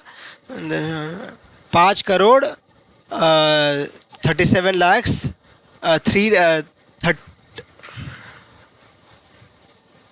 5 crores 3,78,000, sorry, 5 crores 3,78,050 rupees is your sales. Done. समझ में आया यहाँ पे सेल्स कैसे कैलकुलेट किया आपने? एक बार क्वेश्चन देखते हैं वापस। अब ना इतना मेहनत हमने इसलिए किया क्योंकि काश अगर क्वेश्चन मेरा कोई तरीके से सेल्स दे देता, कोई तरीके से सेल्स दे देता ना, तो इतना करना नहीं पड़ता, इतना मेहनत नहीं करना पड़ता। लेकिन कोई डेटा ही नहीं है दुर्भाग्यवश क्वेश्चन में कि मैं जिसको यूज़ कर सकूं for calculation of sales directly. कोई एक रेशो ठीक से दे देता, कोई एक फिगर दे देता इन सब में से, तो काम बन जाता, लेकिन कोई फिगर नहीं दिया, इसलिए इतना लंबा प्रोसेस से हमने सेल्स निकाला। ठीक है, अब तो ईजी, अब तो इन्वेंट्री निकाल लोगे, डेटर्स निकाल लोगे भाई, क्योंकि यहाँ से आप पुट करोगे, एक्स पुट करोगे यहाँ पे तो आ गया इन्वेंट्री, एक्स पुट करोगे यहाँ पे तो आ गया डेटर्स, तो दोनों का फिगर आ गया। अब आपका बैलेंस शीट में आओगे अगर आप, तो आपको क्या क्या मिल गया? देखो इन्वेंट्री, डेटर्स, कैश सब हो गया, टोटल भी हो गया, पूरा एसेट साइड ख़त्म, एसेट साइड पूरा ख़त्म। आप लाइबिलिटी साइड करेंगे, आ जाओ। लाइबिलिटी साइड में trade payables and outstanding expenses है, जिसमें क्रेडिटर्स टर्नओवर रेशियो बोला है, COGS बाय ट्रेड पेबल्स। क्यों COGS? बिकॉज क्वेश्चन में मेंशन किया था COGS, इसलिए COGS बाय ट्रेड पेबल्स, तो COGS निकाल लोगे इजी। COGS लिखा ना हमने, COGS इज 0.8x, तो हमने x पे 0.8 इंटू किया, divide by trade payables, divide by trade payables के जगह ट्रेड पेबल्स को वहाँ ले गए, टर्नओवर रेशियो को यहाँ ले आए, तो मेरा आ गया ट्रेड पेबल्स इतना। 45 लाख टोटल लाइबिलिटीज दिया हुआ, तो माइनस किया, तो मेरा आ गया आउटस्टैंडिंग एक्सपेंसेस। डन, ईजी है, ये और ये हो गया। अब बचा, अभी भी बचा क्वेश्चन में लास्ट ट्रिक, लास्ट रेशियो जो अनयूज्ड रह गया, कैपिटल गियरिंग वाला, जिससे मैं निकालूंगा हमारा share capital, reserve surplus and 14% bonds का फिगर, जिसमें शेयर कैपिटल 36 लाख दिया हुआ है। Now how do we do, how do we do, how do we do? आओ इधर देखो, वेरी इंपॉर्टेंट ना, ये भी अच्छा क्वेश्चन था, ये बहुत ही अच्छा क्वेश्चन था। अच्छे आपने वर्किंग नोट्स बनाए इसमें। टोटल कैपिटल एम्प्लॉयड क्या हुआ? Total liabilities minus current liabilities, मतलब कि 104, मतलब 1 crore 4,50,000 is your total liabilities. क्यों भाई सर 112 लाख क्यों नहीं हुआ? बिकॉज 7.5 लाख का प्रीपेड एक्सपेंस हर जगह नेट हो रहा है, तो मैंने ऊपर से लेस कर दिया, दोनों जगह से लेस कर दिया। माइनस मैंने क्या? करंट लायबिलिटीज, तो मेरा 59,50,000 is total capital employed. Easy. Capital gearing ratio का फॉर्मूला क्या होता है? Capital gearing ratio is fixed cost funds divided by, fixed cost funds divided by denominator में हमारा ओन फंड्स। तो डेट निकालना है, debt is 0.6 into, debt is क्या? फिक्स प्रेफरेंस तो है नहीं, तो ये हट गया, तो डेट इज इक्वल टू, ये 0.6 है, ये 0.6 है, तो ये इंटू हुआ यहाँ पे, तो ये दिया हुआ था, plus reserve and surplus. Solve करोगे आप, तो आपको इन्फॉर्मेशन आएगा, रिजर्व एंड सरप्लस का आ गया। अब आप डेट निकाल लोगे अकॉर्डिंगली, कैसे? हमारा टोटल कैपिटल एम्प्लॉयड में पुट करके। डन। कैसा लगा क्वेश्चन बताओ? हो सकता है काफ़ी सारी चीज़ें थी इस क्वेश्चन में, एक बार में ग्रास्प ना हुआ हो, एक कुछ अभी भी मन में सर किंतु परंतु बंधु आ रही होंगी, लेकिन मैं बताऊं बहुत ही ईजी क्वेश्चन था, समझ में आ गया, ट्रिक समझ में आ गया। वर्किंग नोट पे वर्किंग नोट आप बनाते चलो, जो इन्फॉर्मेशन मिल रहा हो उससे कुछ, ये ट्रेजर हंट जैसा है भाई, ट्रेजर हंट जैसा है, हिंट पे हिंट लो, उसको सॉल्व करो, आगे बढ़ते चलो। और finally the treasure is your balance sheet which matches and which looks something like this. हमने पूरा रेड से बनाया आपके लिए ताकि आपको समझ में आए कि जहाँ इंपॉर्टेंट है, जहाँ आंसर्स है, उसको आप ज़्यादा फोकस कर पाओ, और वो मैंने इसलिए रेड से की है। लायबिलिटी मैंने लिखा यहाँ पे, सारा जो ऊपर कैलकुलेट के सारा पुट करते चलो। आगे आपका लायबिलिटीज़, देन एसेट्स, जो ऊपर दिया सारा पुट करते चलो। इन्वेंट्री आ गया, सारा चीज़ आ गया, टोटल आ गया 1,04,50,000 ऊपर और नीचे, and you are done. The question is solved. The ratio question जिसमें काफ़ी बच्चों का डाउट हो रहा था, मैंने उसको सॉल्व कर दिया। इस तरीके से handwritten presentation, handwritten आपको लिख के आना है एग्जाम में। और अगर आपको ये आंसर्स चाहिए तो टेलीग्राम चैनल ज्वाइन करना मत भूलना, ठीक है ना। चलो एक वाटर ब्रेक लेते हैं फटाफट से। चलो ये 1 सेकंड का वाटर ब्रेक। आप लोग वीडियो पॉज कर लेना, मैं भी कर लेता हूँ। So guys yes, now let's us move to the next question. हमने रेशियोज अच्छे से किया, आपको समझ में आया बहुत अच्छा से? यस। चलो थोड़ा सा फास्ट जाना पड़ेगा जहाँ ज़रूरत होगा, ठीक है।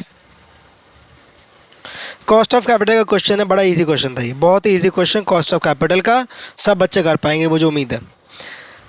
Paramhans Limited has a capital structure that consists of what? Equity, reserve, bank loan, debentures, सब कुछ। भैया प्रेफरेंस भी है, ठीक है। रिडीमेबल बोल दिया, ओहो मेहनत आ गया। रिडीमेबल याद है वो लंबा वाला formula, I into 1 minus T plus R V minus N P by N divide by R V plus N P by 2, वो वाला लंबा वाला formula is for redeemable. 5% premium में प्रेफरेंस शेयर भी रिडीमेबल है 5% प्रीमियम में।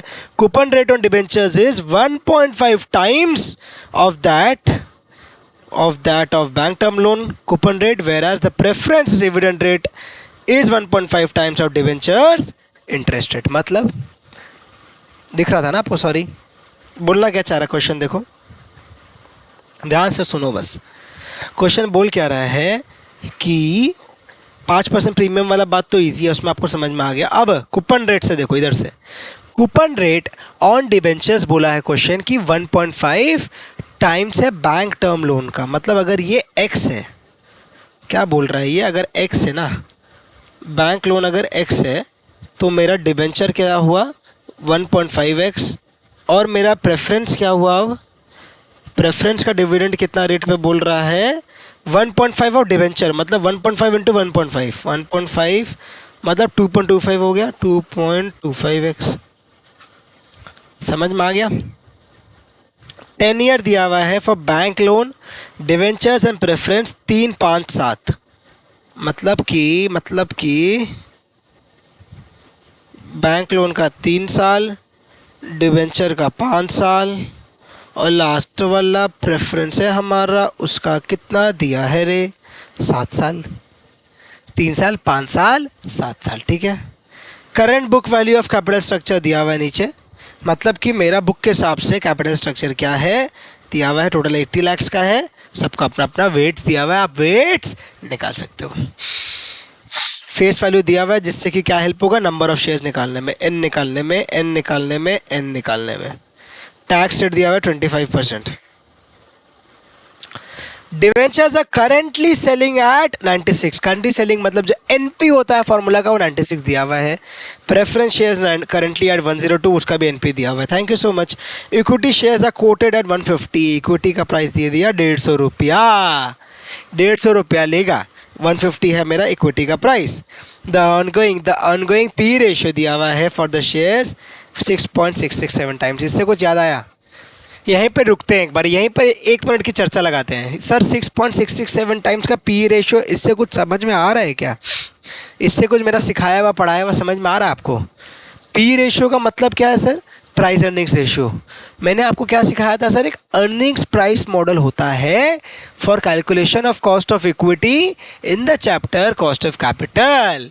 उसमें मैंने आपसे कहा था earnings price ratio is nothing but the earnings divided by market price which ultimately means is 1 by P ratio। मतलब 1 divided by 6.667 करोगे, 1 divided by 6.667 करोगे तो आपका आएगा 14.99, मतलब 15.00%। समझ में आया? याद आई आपको? फॉर्मूला याद आया? कंसेप्ट याद आया? यस।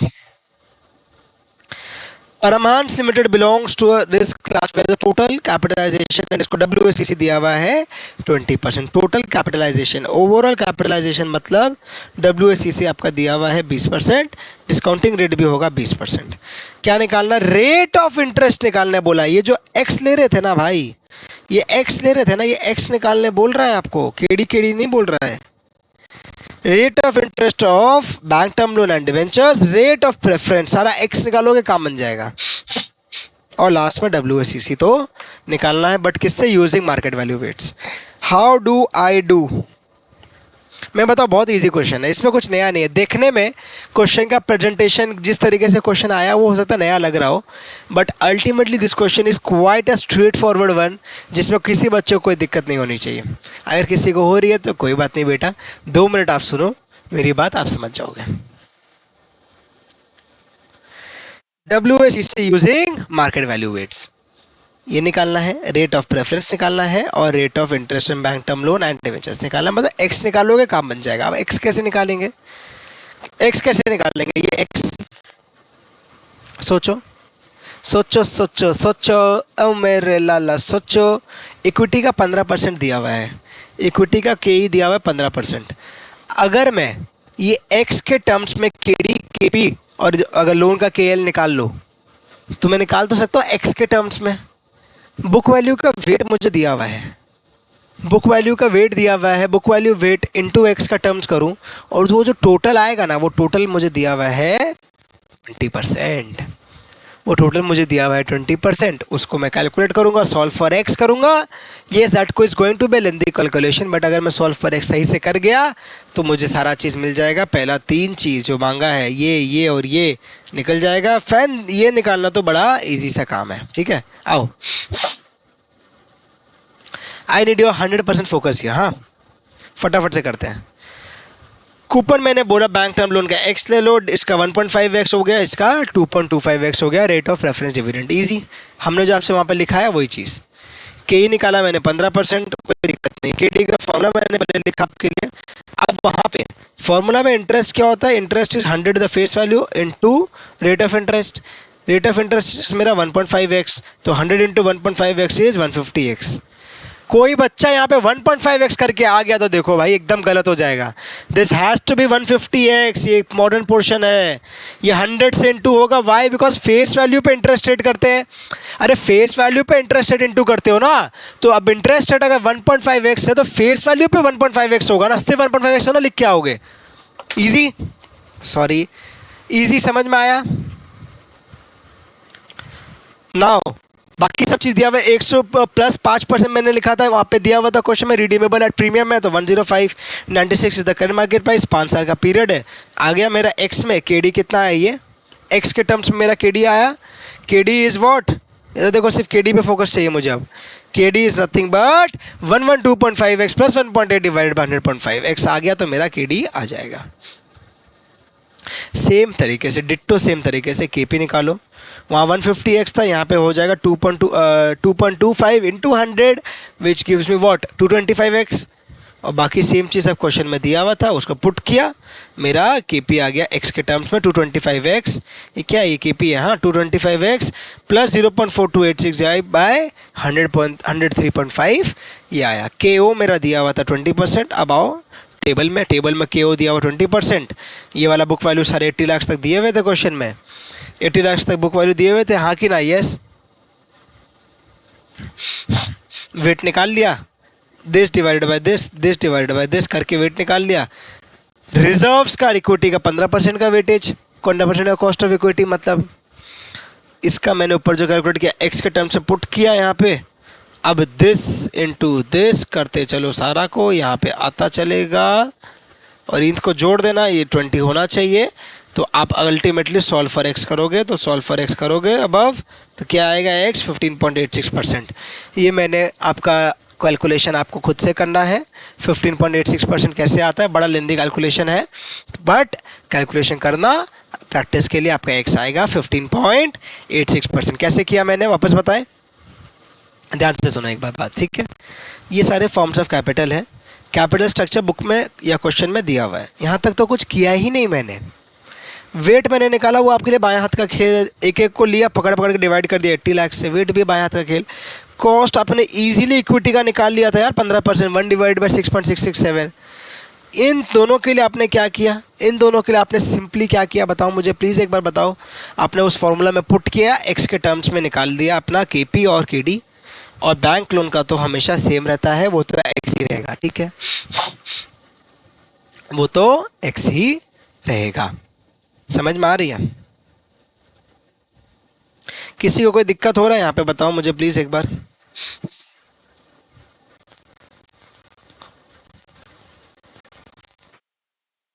आओ सॉल्व फॉर एक्स करोगे ना आप तो आपका आएगा 15.86%। समझ में आया? 15.86%।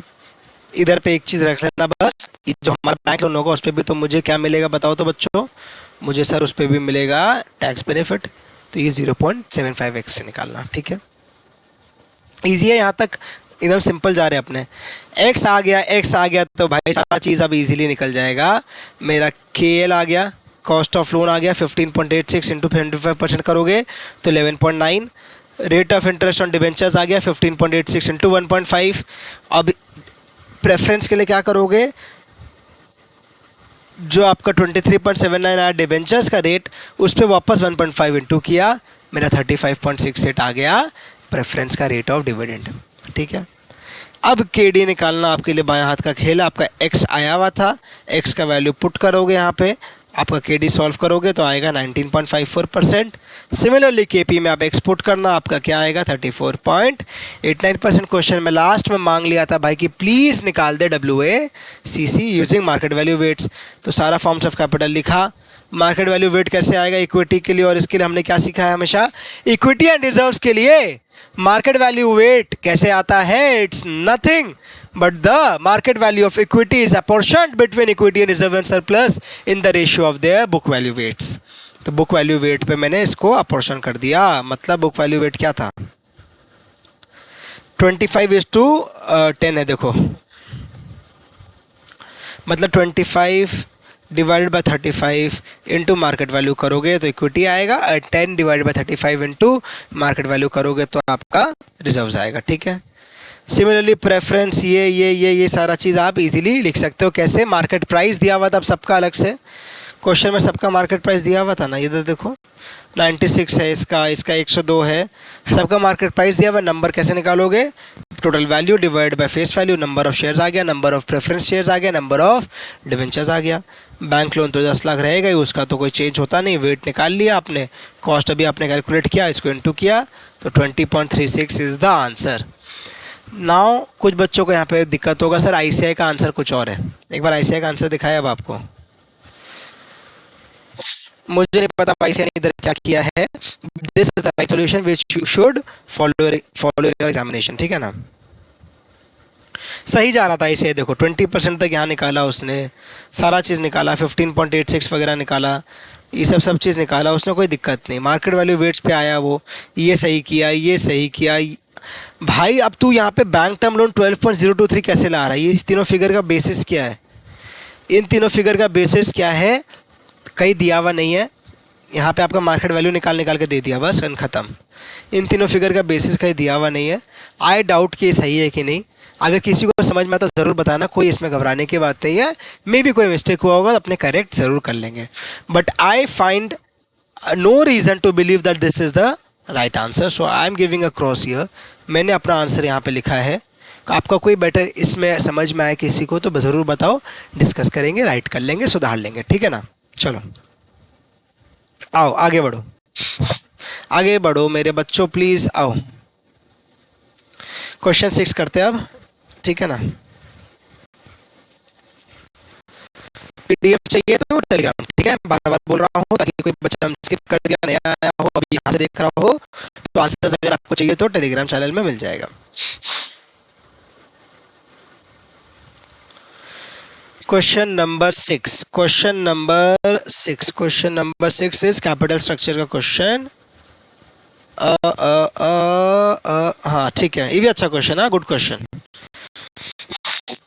You require to advise on the below two financial plan to be selected based on earnings, two third वाला दिया हुआ है एक डिबेंचर और प्रेफरेंस या फिर इक्विटी से आएगा, ठीक है। ऑलरेडी नमरा लिमिटेड का कुछ इन्फॉर्मेशन है, ऑपरेटिंग प्रॉफिट यहाँ पे दिया हुआ है, पूरा इनकम स्टेटमेंट बना के दिया हुआ है टिल ईपीएस, ठीक है, कोई दिक्कत नहीं है, अपने इसको रेफर कर लेंगे। रिजर्व एंड सरप्लस दिया हुआ है कंपनी का 9 लाख का, कंपनी का रिजर्व है 9 लाख का। नमरा को चाहिए एडिशनल फंड्स 15 लाख का, उसको एडिशनल फंड चाहिए, 15 लाख का उसको एडिशनल पैसा का रिक्वायरमेंट आया है, ठीक है, कोई दिक्कत नहीं है, सबको आता है। चलो, फॉर मॉडर्नाइजेशन एंड एक्सपेंशन, क्या करेगी उसका वो, modernisation and expansion. Current capitalisation rate for equity is 20%, current capitalisation rate for equity is 20%, and company has the policy to retain 40% of its earnings, 40% retain, 60% क्या हुआ, पे आउट।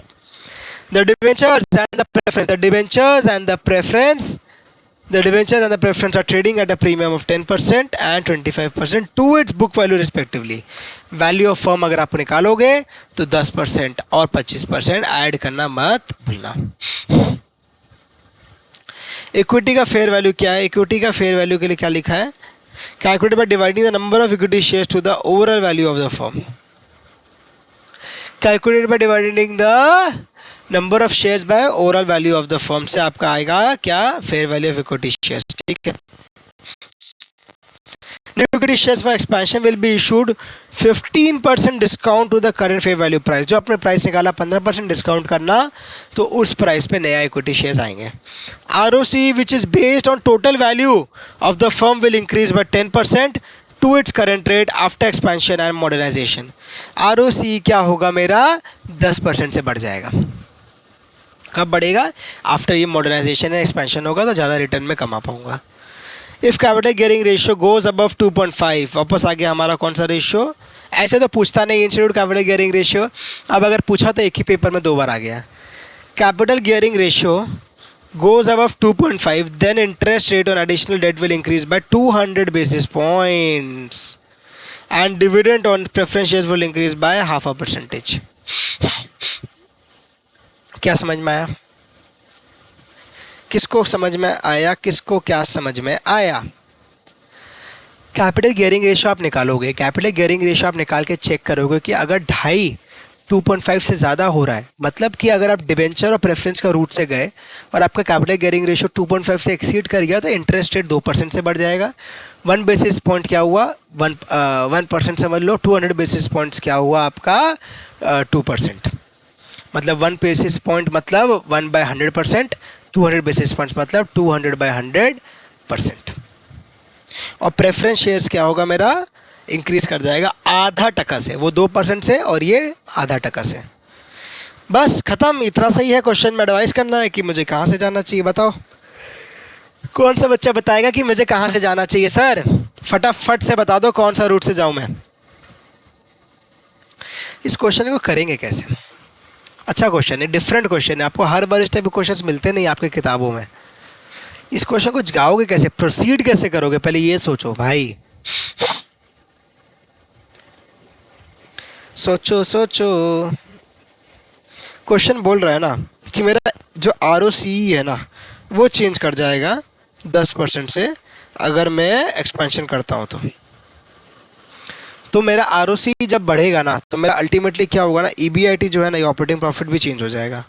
तो current operating profit में निकाल सकता हूँ, current operating profit में निकाल सकता हूँ कि मेरा जो 6,20,000 का करंट में EBIT दिया हुआ है, करंट में क्या निकाल सकता हूँ आपको, ROCE निकाल सकता हूँ, क्योंकि मेरा EBIT दिया हुआ है, डिवाइड करना टोटल कैपिटल से आ जाएगा मेरा what, ROCE।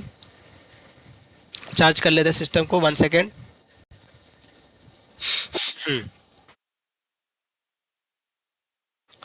Value of debentures निकाल सकते हैं, 80,000 डिवाइडेड बाय 10%, 8 लाख। 8 लाख पे मुझे क्या करना है, प्रीमियम जोड़ना है। कितना है प्रीमियम, 10%, तो 8,80,000। प्रेफरेंस भी निकाल सकता है, 1,12,000 से डिवाइड कर दो 14% से, जो आएगा ऐड कर दो उसमें 25%, इन सबको जोड़ दो तो मेरा क्या आ जाएगा, कैपिटल एम्प्लॉयड। कैपिटल एम्प्लॉयड आ गया, आपका ऑपरेटिंग प्रॉफिट दिया हुआ था तो ROCE आ जाएगा ओल्ड। और एक बार आंसर दिखाते हैं, समझ में आएगा। वैल्यू ऑफ डेट निकालो सबसे पहले, easy. 80,000 is the interest divided bye 10% interest rate plus 10% क्या किया मैंने प्रीमियम का, तो विच विल गिव मी 8,80,000। 8,80,000 का मेरा आ गया value of debt. Value of preference भी सेम तरीके से प्रेफरेंस डिविडेंड का amount divide by preference rate plus 25% premium which gives me 10 lakhs। Equity कैसे आएगा भाई, इक्विटी निकालना है तो क्या करना है, 3,20,000। 3,20,000 क्या है मेरा इक्विटी शेयर होल्डर्स का कमाई आफेश। 3,20,000 आफेश, आफेश मतलब earnings available for equity share holders into 0.6 divided by 0.2। मैं ना डिविडेंड दे रहा हूँ, 3,20,000 मेरा कमाई है, उस पर 60% इज माई पे आउट रेशियो बिकॉज 40% रिटेंशन था। 40% रिटेंशन था, मैंने क्या किया 60% का डिविडेंड दिया, 20% कैपिटलाइजेशन रेट है, 9,60,000 वैल्यू ऑफ इक्विटी आ गया। इन सबको जोड़ दो, 9 लाख का रिजर्व एंड सरप्लस क्वेश्चन में दिया हुआ था, तो आ गया वैल्यू ऑफ फर्म 37,40,000। ROC कैसे आएगा, ROC आएगा नथिंग बट ऑपरेटिंग प्रॉफिट दिया हुआ था divide by 37,40,000 into 100 which gives मी 16.58%। समझ में आया, यहाँ तक समझ में आया, एकदम सिंपल, जो पता था आपको वही कर रहे हैं। प्रेजेंटेशन का बात है, किसको कहाँ अप्लाई करना है बात है, इसमें से कोई नया कंसेप्ट मैंने नहीं सिखाया आपको। ब्यूटी ये है, ये आपको कोई नया चीज़ नहीं बताया, आपको मालूम था लेकिन उसको अप्लाई कैसे करना है वो नहीं पता था। उसको अप्लाई कैसे करना है, फिर उसको वैल्यू ऑफ फर्म में जोड़ना है, उसको यूज़ कैसे करना है वो आपको ये नहीं पता था, वही आपको यहाँ सिखा रहे हैं हम। तो आया आपका क्या क्या, आपने निकाला वैल्यू ऑफ फर्म, ROC भी निकाल लिया आपने बिफोर एक्सपेंशन, इजी। अब आफ्टर एक्सपेंशन में लिखा हुआ था 10% से बढ़ जाएगा, तो आफ्टर एक्सपेंशन निकाल लिया 10% से बढ़ा के, एकदम सिंपल। अब नया कैपिटल एम्प्लॉयड क्या होगा, जितना पुराना था उस पर 15 लाख मैंने और उठाना है, तो 52,40,000 is the new capital employed, तो न्यू EBIT आ गया इस पे इंटू ये। नया EBIT कितना होता है, नया capital employed into what, into my ROC is my EBIT because EBIT divided by मेरा capital employed gives me ROC, तो ROC into capital employed gives me EBIT। समझ में आया। When capital raise by debt and preference, अगर capital debt and preference से raise किया गया तब क्या होगा, capital gearing ratio is what, capital gearing ratio मैंने आपको सिखाया। अब एक बार ध्यान दो प्लीज़, एक बार ध्यान दो, ऐसे ना हवा में मत चलो मेरे संग, एक बार ध्यान दो। वैल्यू ऑफ फर्म करते समय ना मैंने प्रीमियम ऐड करके यहाँ वैल्यूज़ दिए थे 8,80,000 एंड 10 लाख। प्रीमियम मैंने ऐड किया था डिबेंचर्स वालों को भी और आपका प्रेफरेंस वालों का भी प्रीमियम ऐड करके मैंने लिया था, लेकिन कैपिटल गियरिंग ना बुक का रेशियो है एक, तो मैं ना वो बुक रेशियो पे बुक वैल्यू पे करता हूँ मैं। इट्स अ बुक का रेशियो, 0.6 इज अ बुक का रेशियो। 0.6 था कि क्या था इस क्वेश्चन में, सॉरी कैपिटल गियरिंग रेशियो दिया हुआ था क्या कुछ नहीं दिया हुआ था, 2.5 से बेसी होगा, तो कैपिटल गियरिंग रेशियो अगर निकालना है तो मैं बुक वैल्यू पे जा रहा हूँ और मैंने 15 लाख जो एडिशनल मुझे लेना है वो मैंने यहाँ लिखा, डिवाइड बाय ओन्ड फंड्स मेरा क्या है 9 लाख प्लस 1,60,000 मेरा ओन्ड फंड्स है। कैसे आया, 9 lakh is the reserve and surplus, 1,60,000 is वो easy, number of share holder 16,000 into 10, ये आ गया 2.92, मतलब 2.5 से बेसी, मतलब इंटरेस्ट में 2% का मुनाफा होगा और प्रेफरेंस में कितना का था, आधा टका का इंक्रीज होगा। तो ये हो गया 12%, ये हो गया 14.5%। समझ में आया, अब समझ में आया। Was this interesting guys, please tell me. When capital raise by equity, अब अगर इक्विटी से रेज किया जाएगा तो fair value of equity shares निकालो पहले, 37,40,000 is the value of firm divided by number of share holders आ गया इतना।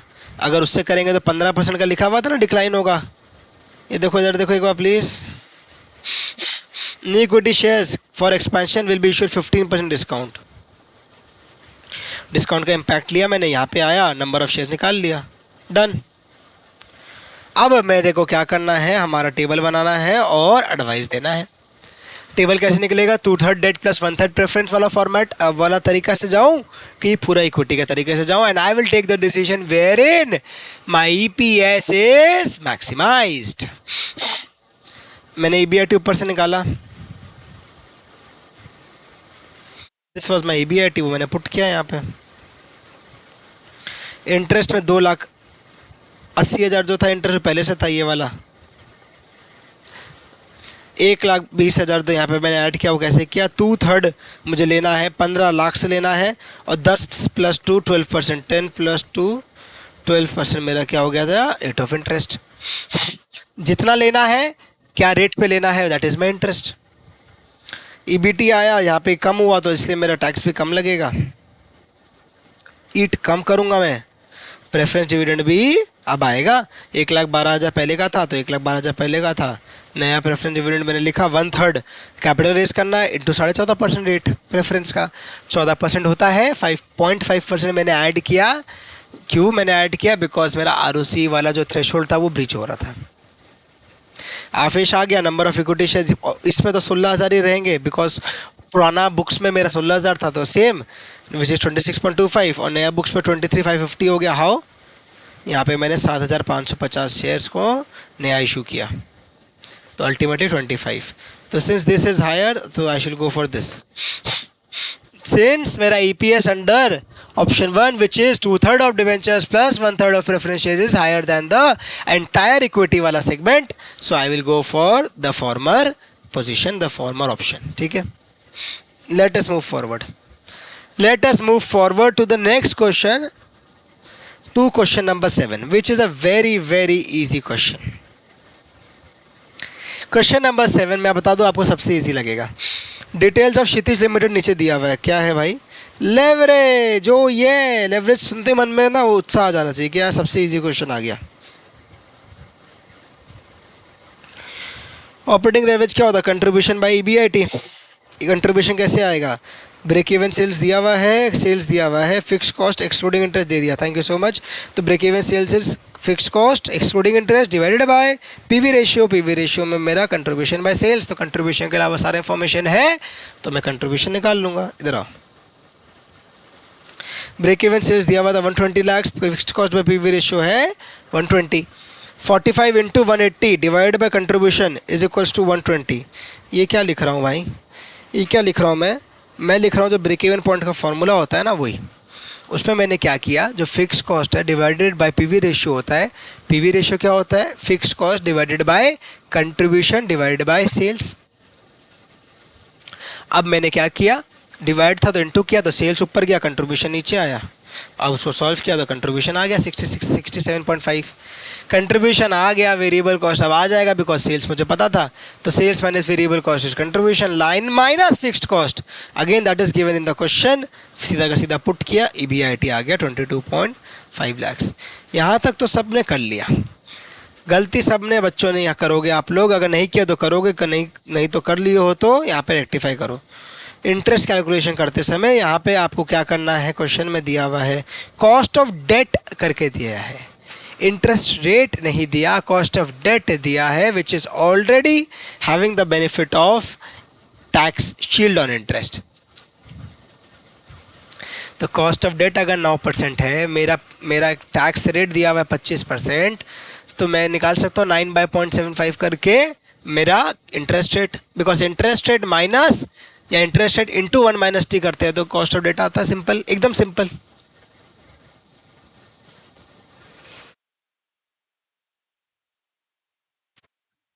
सॉरी, तो 90 लाख पे मैंने क्या किया, इंटू किया 9 डिवाइडेड बाय 0.75%। समझ में आया आपको, समझ में आया, यस और नो बोलो, हाँ सर। इससे क्या आया, interest which is 10.80 lakh. Clear, clear है क्या यहाँ तक। ईबीटी आ गया 11.7, लेस टैक्स करोगे 25% का तो आ गया आपका 2.925, पैट आ गया, इसको माइनस करके number of equity share 1.5 lakh दिया हुआ है क्वेश्चन में। कैसे दिया हुआ है number of equity share sir, बता दो फटाफट से। ऑफ 100 ईच 150 लाख का था, तो 1.5 lakh share into 100 is 150 lakh का कैपिटल, तो ईपीएस आ गया 5.85। अब फटाफट निकालो, डॉल निकाला आपने, doll is contribution by EBIT, income statement को देखा, पुट किया, डीएफएल निकाला, भाई मैं फॉर्मूला लिख रहा हूँ तो आपको भी लिखना है, आपने अपने नहीं लिखता मैं।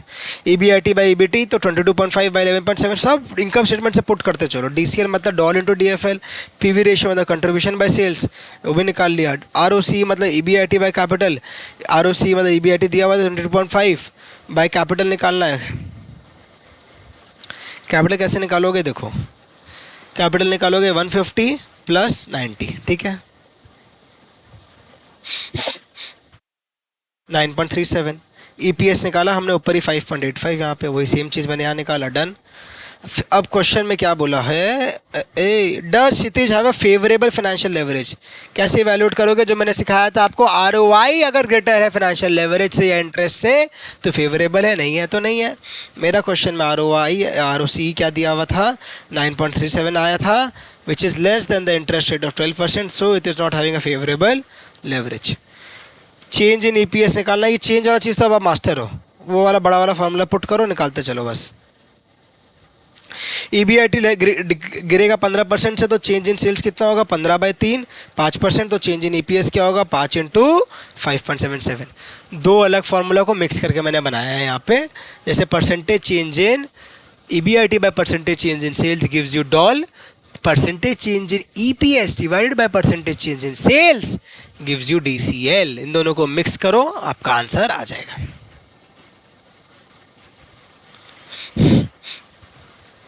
Eight what level of sales, last part है, 5 पार्ट है। द पैट, अब देखो इतना बड़ा क्वेश्चन ऐसे आएगा नहीं एग्जाम में, ये इन सबका निकालने के एक नंबर करके देखोगे तो 4 नंबर हो गया, 5 नंबर हो गया, मतलब किस तरीके से बांटोगे। इतना बड़ा क्वेश्चन लेवरेज से बनता नहीं है। At what level of sales PAT will be equal to 3/4 of its current value. PAT को 3/4 ऑफ इट्स करंट वैल्यू करना है, मतलब 25% से गिरेगा ना PAT.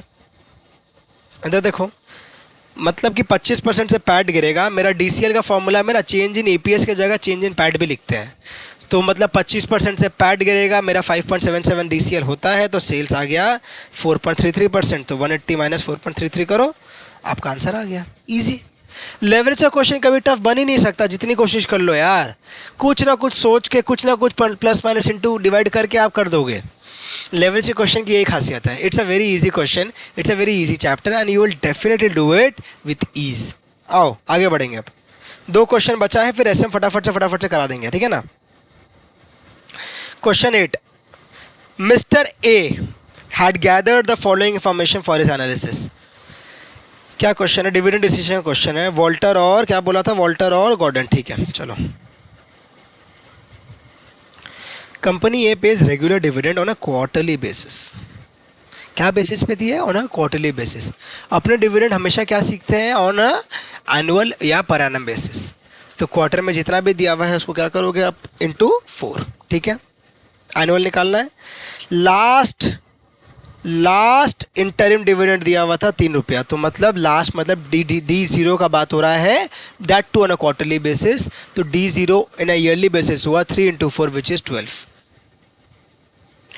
Owing to a wide market and presence, company's turnover has seen the annual compounded growth of 25% का turnover से बढ़ रहा है 5 साल में, and turnover is expected to grow at the same rate in the future as well. The company expects to the following rate ROI against probabilities likely to be mentioned along with different situations. इसको into करते चलना भाई, आपका ROI आ जाएगा। Retention ratio दिया हुआ है which is average of 5 years, इस this plus this plus this plus this plus this divide by 5 करना, आपका टेंशन रेशियो का एवरेज आ गया, आपका टेंशन रेशियो आ गया, आपका ROI आ गया, आप ग्रोथ रेट निकाल सकते हो, ठीक है, सिंपल।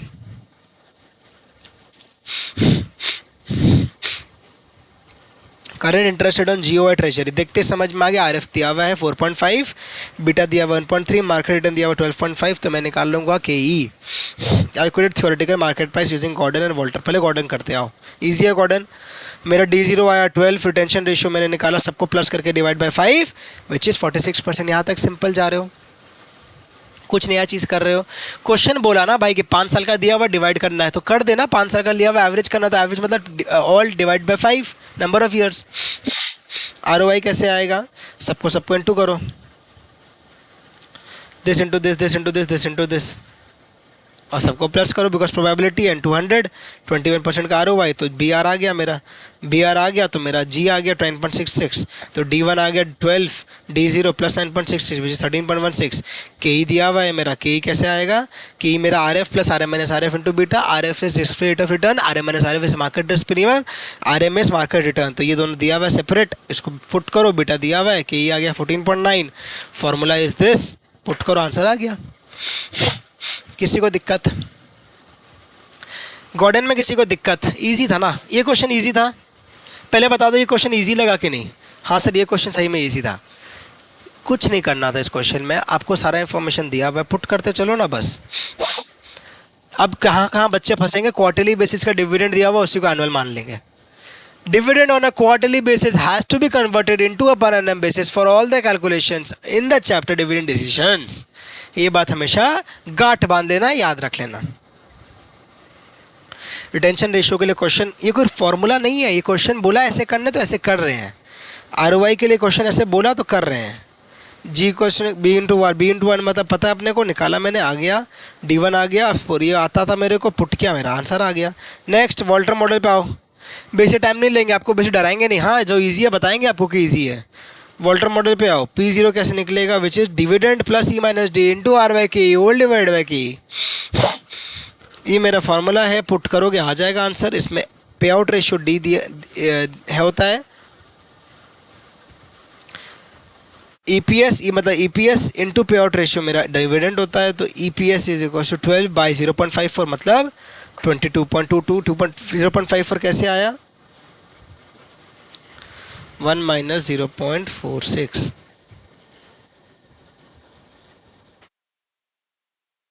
समझ में आया कैसे आया?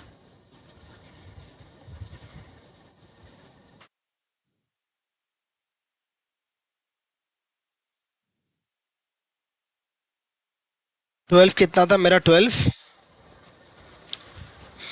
मेरा डिविडेंड था। और वॉल्टर मॉडल में ना D0 ही लेते हैं अपने, वॉल्टर मॉडल में हमेशा D0 लिया रहता है, ये याद है आपको? हाँ डन। और तो कुछ मुझे ध्यान नहीं इस क्वेश्चन में बताने लायक आपको, स्ट्रेट फॉरवर्ड था क्वेश्चन, फॉर्मूला बेस्ड। और सुपर क्वेश्चन एक और करते हैं, लास्ट क्वेश्चन कराएंगे, छोड़ देंगे, ठीक है।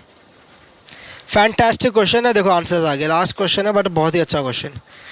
यस ये क्वेश्चन होना ही था, मैनेजमेंट ऑफ वर्किंग कैपिटल से, चैप्टर नंबर 9 से आया है, chapter question number B9, management of working capital.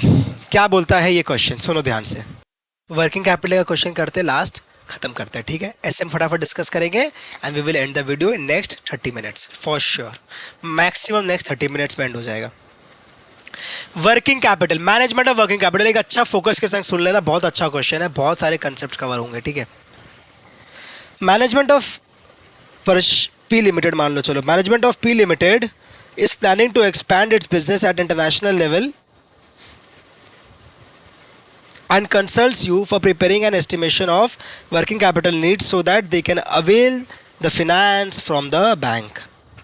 ठीक है, बैंक से फाइनेंस करने की बात हो रही है। द एस्टिमेटेड ऑफ दिया हुआ है, इजी लग रहा है देखने में, तो मटेरियल यूज़ दिया हुआ है, इंपोर्ट एक्सपोर्ट के लिए अलग होगा, ठीक है। लैग दिया हुआ है वेजेस में, ये सब अपने को आता है ना सर। सेल्स मेरा डोमेस्टिक और एक्सपोर्ट का भी दिया हुआ है, और एडमिनिस्ट्रेटिव एक्सपेंस के बारे में दिया हुआ है, लैग इन पेमेंट और सेलिंग दिया हुआ है। अब यहाँ से पढ़ो, क्वेश्चन में काफ़ी सारी एडिशनल बातें दी हुई हैं जो पैराग्राफ में है, ठीक है, जो टेबल में नहीं है। सुनो मेरे साथ, सुनना, ठीक है। एडवांस टैक्स दिया हुआ है 2.5 लाख का, 25,000 का, सॉरी, एडवांस टैक्स दिया हुआ है 25,000 का, कोई बात नहीं। फॉर क्वार्टरली फाइलिंग है, बहुत अच्छी बात है। Manufacturing overheads is inclusive of depreciation, अपने मानते हैं इंक्लूसिव, नो, तो अपने क्या करेंगे, depreciation remove. Purchase for tailor made export products, export के लिए है स्पेशली।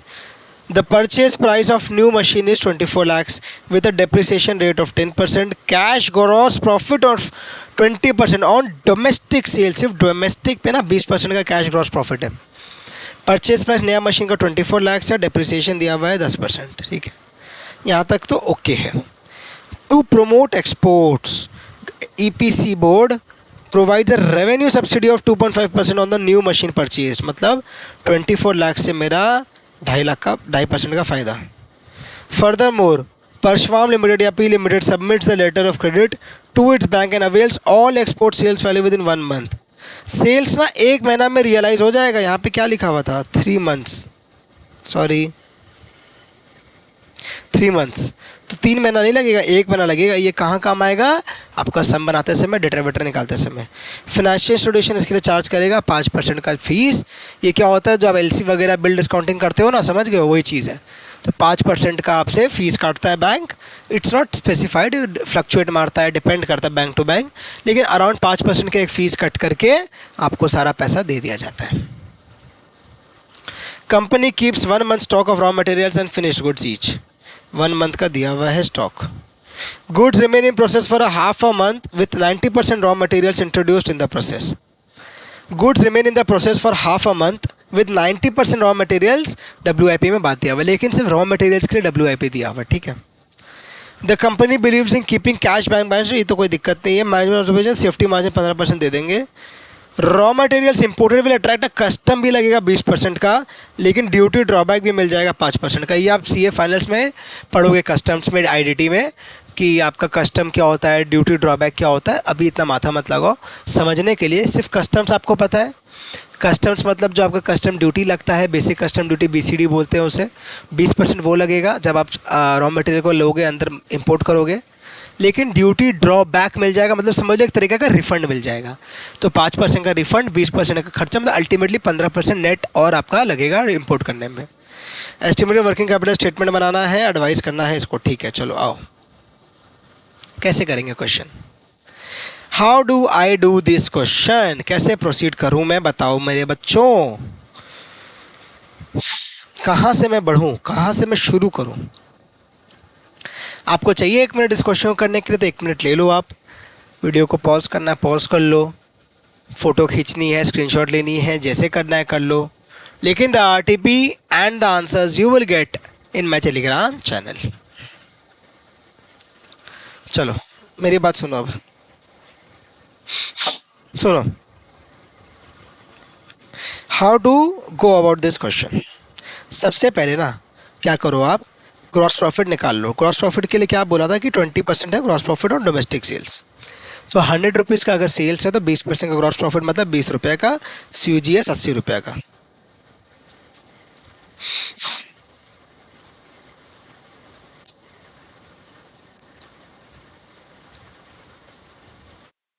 उसके अलावा एक चीज़ और है,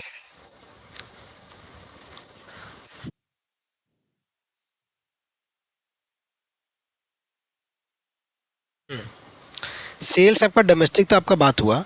एक्सपोर्ट जब करते हो ना तो सेल प्राइस 10% बिलो है डोमेस्टिक के प्राइस से। मतलब कि अगर 100 रुपये में सेल हो रहा है डोमेस्टिक को, तो एक्सपोर्ट करोगे आप 90 में, 10% नीचे, 10% नीचे। कॉस्ट लेकिन सेम रहेगा भाई, कॉस्ट थोड़ा चेंज होगा। आप एक्सपोर्ट प्राइस चेंज कर रहे हो तो कॉस्ट तो वही लगेगा 80।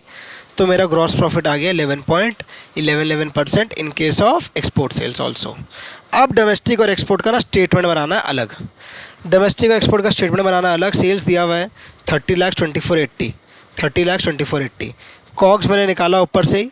कॉक्स कैसे आएगा, यहाँ पे आप 80% कर दोगे, यहाँ पे आप कर दोगे 80, इसका जो भी आता है 100 माइनस ये करके उसका जो भी आएगा इनटू ये परसेंट करोगे, तो आपका 4 टाइम्स 0 आ गया आपका एक्सपोर्ट सेल्स, ठीक है। मतलब 22,04,44,000 रुपये आप एक्सपोर्ट सेल्स। एडमिन एक्सपेंस ये सब अपने कर रहे हैं। ऑन सेल्स में सिर्फ बाइफर्केशन अमाउंट दिया हुआ ऊपर 3,60,000, 3 लाख, ये सब अमाउंट दिया हुआ 3,60,000, 3 लाख। ऑन सेल्स पे ना सिर्फ अपने अपोर्शन कर रहे हैं, ठीक है। Bank charges, bank charges 5% for the same. Bank charges किस पे लगेगा भाई, बताओ एक बार। बैंक चार्जेस 5% करेगा एक्सपोर्ट का सेल्स पे, ठीक है। तो मेरा जो एक्सपोर्ट सेल्स है कितना, 24,80,000, उस पर मैंने किया 5%, आ गया मेरा बैंक चार्जेस। और ये सिर्फ एक्सपोर्ट के लिए है, तो मैं लिखा इसका पूरा का पूरा एक्सपोर्ट का कॉलम में आएगा। ये यहाँ पे कुछ नहीं आएगा। कॉस्ट ऑफ सेल्स कैसे आएगा, मैंने यहाँ से लेके यहाँ तक सबको जोड़ दिया, तो मेरा क्या आ गया, cost of sales. Ultimately profit and loss आप निकाल लोगे। अब आप इजीली इधर से जजमेंट दे सकते हो कि भाई एक्सपोर्ट सेल्स वाला डिसीजन कंपनी का थोड़ा सा 19-20 है, कंपनी को देखना चाहिए, रिलेक्टेंट होना चाहिए, अवॉइड करना है तो अवॉइड कर सकते हैं, बिकॉज वहाँ पे उसका लॉस हो रहा है इंस्टेड ऑफ प्रॉफिट। ये सिर्फ लेकिन क्या हुआ ना, आपका क्वांटिटेटिव फैक्टर हुआ। मतलब पैसा का हिसाब से बात किया, मैंने पैसे की बात की आपसे कि यहाँ पे अगर लॉस हो रहा है तो इसको बंद कर दो। क्वालिटेटिव फैक्टर भी होता है कि ब्रांड इमेज, रिकॉग्निशन, ये सब अलग अलग क्वालिटेटिव फैक्टर्स होता है जिसको भी अपने को कंसिडर करना चाहिए इन डिसीजन मेकिंग। सबसे important cost sheet, cost sheet बना देना इस टाइप के क्वेश्चन में जहां वर्किंग कैपिटल निकालने बोले आपका काम बन जाएगा, सारा का सारा, आधा का आधा, पूरा पूरा काम बन जाएगा भाई एक कॉस्ट शीट के बलबूते पे। देखो कॉस्ट शीट में डायरेक्ट मटेरियल क्या है, आओ क्वेश्चन में आओ, सिर्फ क्वेश्चन से देख देख के छापना है और कुछ नहीं करना है। 9 लाख का ये है तो 9 लाख प्लस मैंने क्या किया, मैंने बोला आपको जो मैं इंपोर्ट कर रहा हूँ तो मेरा 15% एक्स्ट्रा लग रहा है, तो ये जो एक्स्ट्रा लग रहा है वो जोड़ दो, 15,90,000 हो गया। 6 लाख पे 15% जोड़ दिया तो 6,90,000 plus 9 lakh 15,90,000। Direct wages 6 lakh इरा दिया हुआ था, डेरा 6 लाख। मैन्युफैक्चरिंग ओवरहेड कैसे आएगा, मैन्युफैक्चरिंग ओवरहेड के लिए ना 26,40,000 का जो मैन्युफैक्चरिंग ओवरहेड है उसमें दो बात बोला था क्वेश्चन। एक बोला डिप्रिसिएशन, देखो दे रहा हूँ, डिप्रिसिएशन घुसा हुआ बोला था, इंक्लूसिव ऑफ डिप्रिसिएशन जिसको मैंने हटाया, ये मैं हटाऊंगा।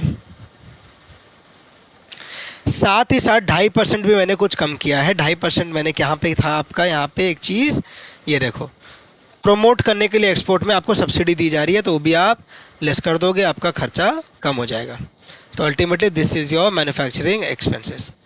ये मैंने बैलेंस शीट फिगर कहाँ से लाया भाई, अदर ओवरहेड, COGS का जो फिगर है ना वो ये रहा, ये मेरा COGS का फिगर आया था ऊपर का टेबल से। तो ये जो मैंने आया था मेरा 46,04,444 वो मैंने यहाँ पुट किया, तो this is the balancing figure. बाकी सब खर्चे तो इजी डेट पुट कर दो, 3,60,000 3 लाख, 3,60,000 3 लाख, और बैंक चार्जेस आ गया मेरा 1,24,000, कॉस्ट ऑफ सेल्स आ गया सिमिलरली 53,88,444, ये मेरा कॉस्ट ऑफ सेल्स। यहाँ तक सिंपल आया, यहाँ तक समझ में आया सबको, कोई दिक्कत हुआ यहाँ पे, कोई दिक्कत हुआ क्या बताओ ना प्लीज़। कोई दिक्कत नहीं था, एकदम सिंपल सिंपल गए हम, लॉजिक लगा रहे, कंसेप्ट यूज़ कर रहे हैं और बढ़ते जा रहे हैं। कॉस्ट शीट बनाना है, स्टेटमेंट बनाना है, और यहाँ पे डायरेक्ट अब आप नेक्स्ट क्या बनाओगे, देखो सीधा हमारा WC statement. Current asset current liability निकालना है using the collection period velocity, जो भी दिया हुआ रहेगा उसको यूज़ कर करके आपको सीधा सीधा सारा का करंट एसेट करंट लायबिलिटीज निकालना है। उसके बाद 15% का सेफ्टी मार्जिन जोड़ना है, and then you will finally get your net working capital which is your answer. Done, yes, चलो come on guys, full energy. हाँ, RM स्टॉक क्या हुआ, RM स्टॉक कैसे निकलेगा, 15,90,000 का था। अब सिर्फ कॉस्ट शीट देखो, पुट करो, 15,90,000 का था, 15,90,000 1 मंथ का लाख दिया हुआ क्वेश्चन में। हाईलाइट करेंगे, आपको कलर बताएं हाईलाइट के लिए, मैरून से करेंगे, जो उसको हाईलाइट करेंगे उस पर focus. 1 month stock of raw material, तो 1 मंथ मैंने इसीलिए यहाँ पे लिखा, ठीक है, समझ में आ गया 1 मंथ लिखने का रीज़न यहाँ पे। WIP कैसे आएगा, 15,90,000 इंटू 90% इंटू 0.5/12। अब इधर आओ वापस, 90 हाफ अ मंथ दिया हुआ था और 90% दिया हुआ था, लेकिन वो सिर्फ रॉ मटेरियल के लिए दिया हुआ था तो वो मैंने लिखा। ब्यूटीज, अब इधर क्या है ना, इधर पे वेजेस, मैन्युफैक्चरिंग और अदर ओवरहेड, जो बाकी खर्चे, डायरेक्ट खर्चे जो आपके बाकी हैं, इसको ना 50% अज्यूम किया है ICI ने कि 50% इज़ द कंप्लीशन रेट। ऊपर 90% दिया हुआ था, ये एब्सेंट ऑफ डेटा में अज्यूम किया गया है। एग्ज़ाम में आए ना तो हमेशा 50% अज्यूम करके ही करके आना, ठीक है। पहले भी मैं ये चीज़ बोलता था, पहले भी ICI का ट्रेंड देखा गया है कि इस टाइप का सिचुएशन में वो 50% ही अज्यूम कर लेता है। अकॉर्डिंगली अपने भी 50%, बाकी सारा खर्चा मैंने जोड़ दिया। मैं क्या बोल रहा हूँ, मैं बोल रहा हूँ ये और ये जोड़ोगे तो आपका आएगा 301 और 4 × 4 इंटू 50% इंटू अगेन 0.5/12 आ गया। अब लास्ट, बैंक से अवेल करने जाता है ना, जब क्वेश्चन में क्या बता, बैंक से अवेल करने जाता है ना, प्रेफरेबल ना, इधर देखो एक बार हाईलाइट करेंगे again, avail finance from bank. Bank से जब फिनेंस करने जाओगे ना तो बैंक हमेशा कैश कॉस्ट बेसिस पे कैलकुलेट करके देता है, कैश कॉस्ट बेसिस पे ही वर्किंग कैपिटल आपको निकाल के देता है। वो डेप्रिसिएशन का, सेल्स का जो ऊपरी पैसा, जो एक्स्ट्रा सुपरफिशियल पैसा है ना, वो आपको नहीं देता वो। तो हमेशा बैंक से फाइनेंस करने जाओगे तो कैश कॉस्ट बेसिस पे करके क्वेश्चन को आना, ठीक है, समझ में आया रीज़न। FG मैंने निकाला कॉक्स पे, कैसे आया, जो मेरा कॉक्स था उस पर मैंने 1 मंथ इन्वेंट्री था तो निकाल दिया, इजी। डेटर्स, डेटर्स कैसे हुआ, डेटर्स इज नथिंग बट जो मेरा सेल्स है एक्सपोर्ट और इम्पोर्ट का अलग अलग, कहाँ पे है सर मेरा एक्सपोर्ट और इम्पोर्ट का सेल्स है, ये रहा कॉस्ट ऑफ सेल्स 2761 और 2627। सेल्स पे नहीं कर रहे, कॉस्ट पे कर रहे हैं, इसलिए कॉस्ट ऑफ सेल्स लिया। 1.5 और 1 लिया, कैसे, इधर आओ। 1.5 दिया हुआ था, बट एक्सपोर्ट तो सर 3 मंथ्स दिया हुआ है, आप 1 कैसे ले रहे हो? Oh my god. Now the beauty is, यहाँ पे दिया हुआ है ऑल एक्सपोर्ट सेल्स को 1 मंथ में सेटल करा दिया जाएगा, उसके लिए पैसा भी तो दे रहे हैं हम, इसलिए 1 मंथ लेंगे, नॉट 3 मंथ्स।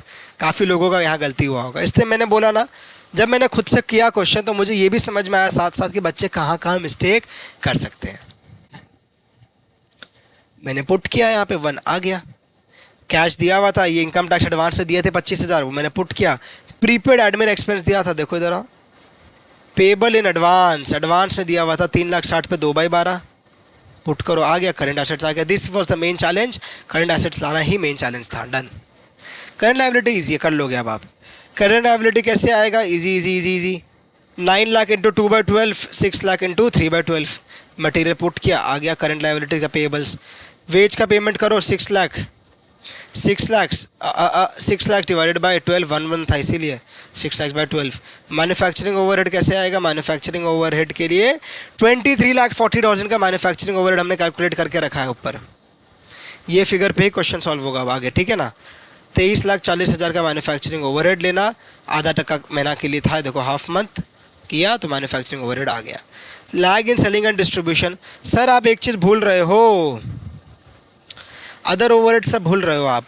अब ना अदर ओवरहेड के लिए ना कोई इन्फॉर्मेशन क्वेश्चन में दिया हुआ नहीं है, सो यू कैन अज्यूम कि आप ये भी आपका मैन्युफैक्चरिंग के जैसे ट्रीट कर लो, मतलब कि अज्यूम कर लो कि मैन्युफैक्चरिंग के जैसे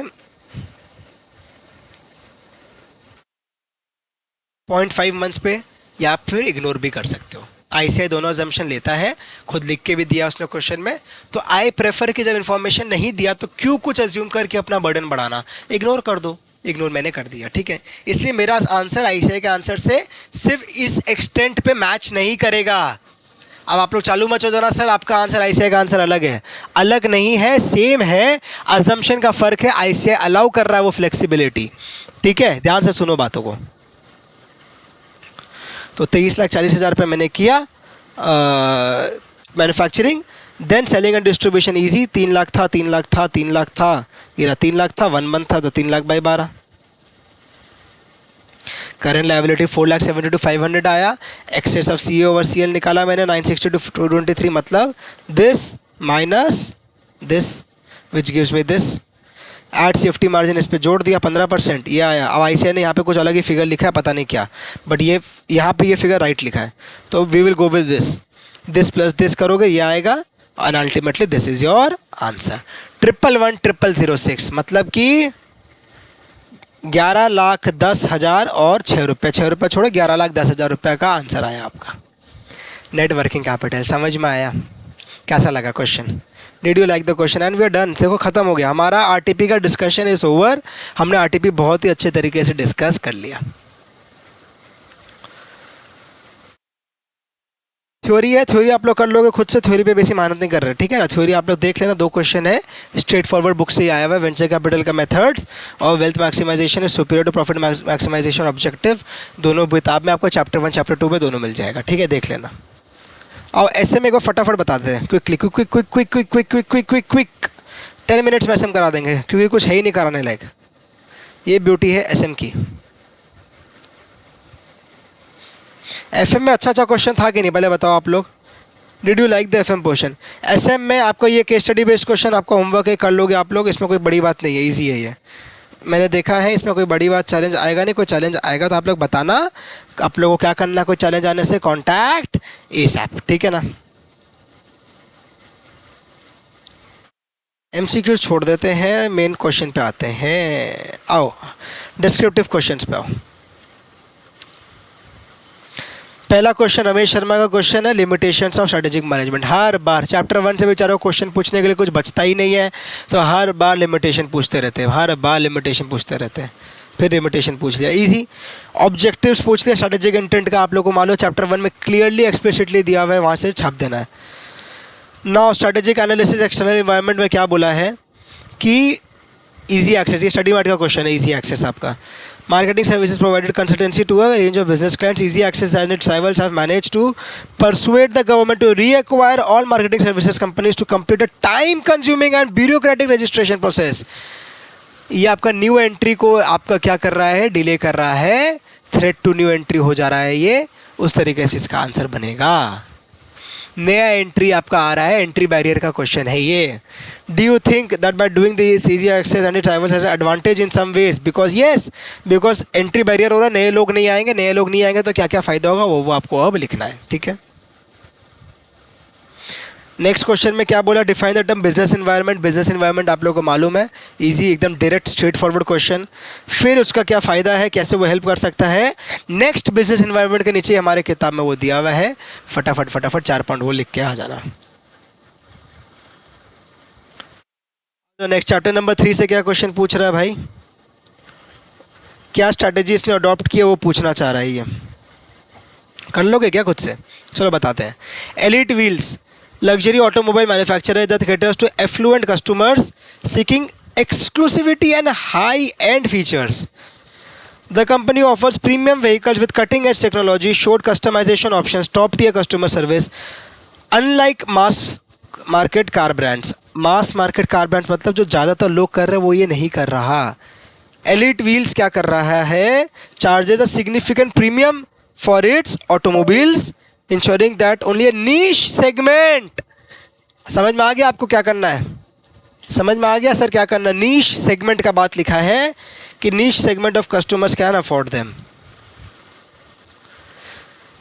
Additionally, the company invests heavily in advanced engineering and innovation to maintain its superior quality and brand prestige. Cost leadership है कि कॉस्ट डिफ्रेंसिएशन है? पहला बात तो ये बताओ ऊपर ऊपर से. कॉस्ट लीडरशिप तो है नहीं भाई, खुद इतना खर्चा कर रहा है वो. कॉस्ट लीडरशिप तो है नहीं, ज़्यादा चार्ज कर रहा है वो, नीश सेगमेंट में काम कर रहा है.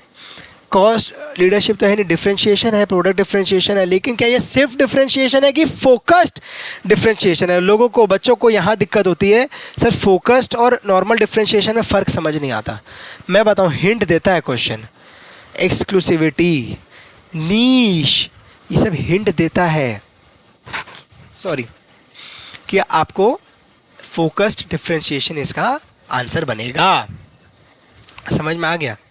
वो आप लिखोगे कौन सा है और एक्सप्लेन कर दोगे फोकस डिफ्रेंशिएशन को. Done, easy. 100 पे शॉर्ट नोट, इतना 1.5 क्वेश्चन एग्जाम में आता नहीं है जनरली, बट ठीक है चलो. आरटीपी है तो माफ़ करते हैं. मतलब एफएम का स्टैंडर्ड यहाँ तो एसएम का स्टैंडर्ड यहाँ, अल्टीमेटली मिक्स कर दिया आपका. एफएम एसएम पेपर के वाइज मिक्स कर दिया. जिंक्लो ऑनलाइन गेमिंग में है ये, इसमें ग्रोथ स्ट्रेटेजी कौन सा है? अच्छा, जिंक्लो इज एस्टैब्लिश्ड ऑनलाइन गेमिंग में. They are performing good in the gaming industry. The management of the Jinklo has decided to expand its business. They decided to start a premium sports drink named Ginex for athletes. Gaming में है वो, online gaming में काम कर रहा है, children का gaming में काम कर रहा है और स्पोर्ट्स का एक ड्रिंक लॉन्च कर रहा है. किस टाइप का ग्रोथ है ये? डाइवर्सिफिकेशन हो रहा है, ये आपको फील आ रही होगी. यस, बट सर डाइवर्सिफिकेशन हो रहा है तो कौन सा डाइवर्सिफिकेशन? आपने तो इतना टाइप का डाइवर्सिफिकेशन सिखाया हमें, हॉराइजॉन्टल डाइवर्सिफिकेशन, वर्टिकल डाइवर्सिफिकेशन और what. My friends, this is a conglomerate diversification, because अलग अलग दो अलग काम इंडस्ट्री में काम हो रही है. जैसे अडानी ग्रुप करता है, अडानी ग्रुप हर चीज़ में जा रहा है. सीमेंट तक उसने परचेज कर लिया, कहाँ अडानी एंटरप्राइजेस माइनिंग की कंपनी है, कहाँ वो सीमेंट में भी जा रहा है. Birla group, Adani group, Reliance group, Reliance jewellery में भी है, ऑयल में भी है. कोई कनेक्शन है? नहीं है. All this type of diversification is conglomerate diversification. ठीक है ना? एडीएल पे शॉर्ट नोट तो बता है, कोई दिक्कत नहीं होगा. स्ट्रैटेजिक परफॉर्मेंस मेजर्स पे एकदम स्ट्रेट क्वेश्चन होगा ये मेरे हिसाब से. रुको. Propose a structured approach to implementation, explain how goal alignment. ओ एक एक जितना टाइप्स होते सारे दे दिए. Goal alignment, continuous improvement, external accountability के बारे में लिखना. जितने पॉइंट्स होते हैं ना एसपीएम के सारे दे दिए. सेम क्वेश्चन Jan 25 में आया था. मतलब ये टॉपिक पे सेम क्वेश्चन था. और एसपी एंड ओपी पे तो भाई ये स्ट्रैटेजिक प्लानिंग, ऑपरेशन प्लानिंग पे तो हर बार पूछता है. ये सब फेवरेट एरियाज है आईसीआई के. स्ट्रैटेजिक प्लानिंग, ऑपरेशन प्लानिंग पे हर दूसरे तीसरी बार में एक बार पूछ लेता है. डन. कैसा लगा? एसएम पोर्शन हो गया. आओ फुल स्क्रीन में, वीडियो एंड करेंगे. आओ चलो. So guys, revision test paper for your May 25 examination हमने बहुत अच्छे से डिस्कस किया. आपको सॉल्यूशंस चाहिए तो टेलीग्राम चैनल ज्वाइन करना, वहाँ पे मैं PDF डाल दूँगा. So all the best for your May 25 examinations. मुझे उम्मीद है आपकी प्रिपरेशंस बहुत अच्छी चल रही होगी. ऐसे ही आप चलते रहिए. रात को जब नींद आए ना, जब सोने जाओ तो लगे यार यस आज कुछ कंटेंट हमने लिया था, आज हमने कुछ अच्छी पढ़ाई की थी. सेटिस्फैक्शन फील होना चाहिए, ठीक है.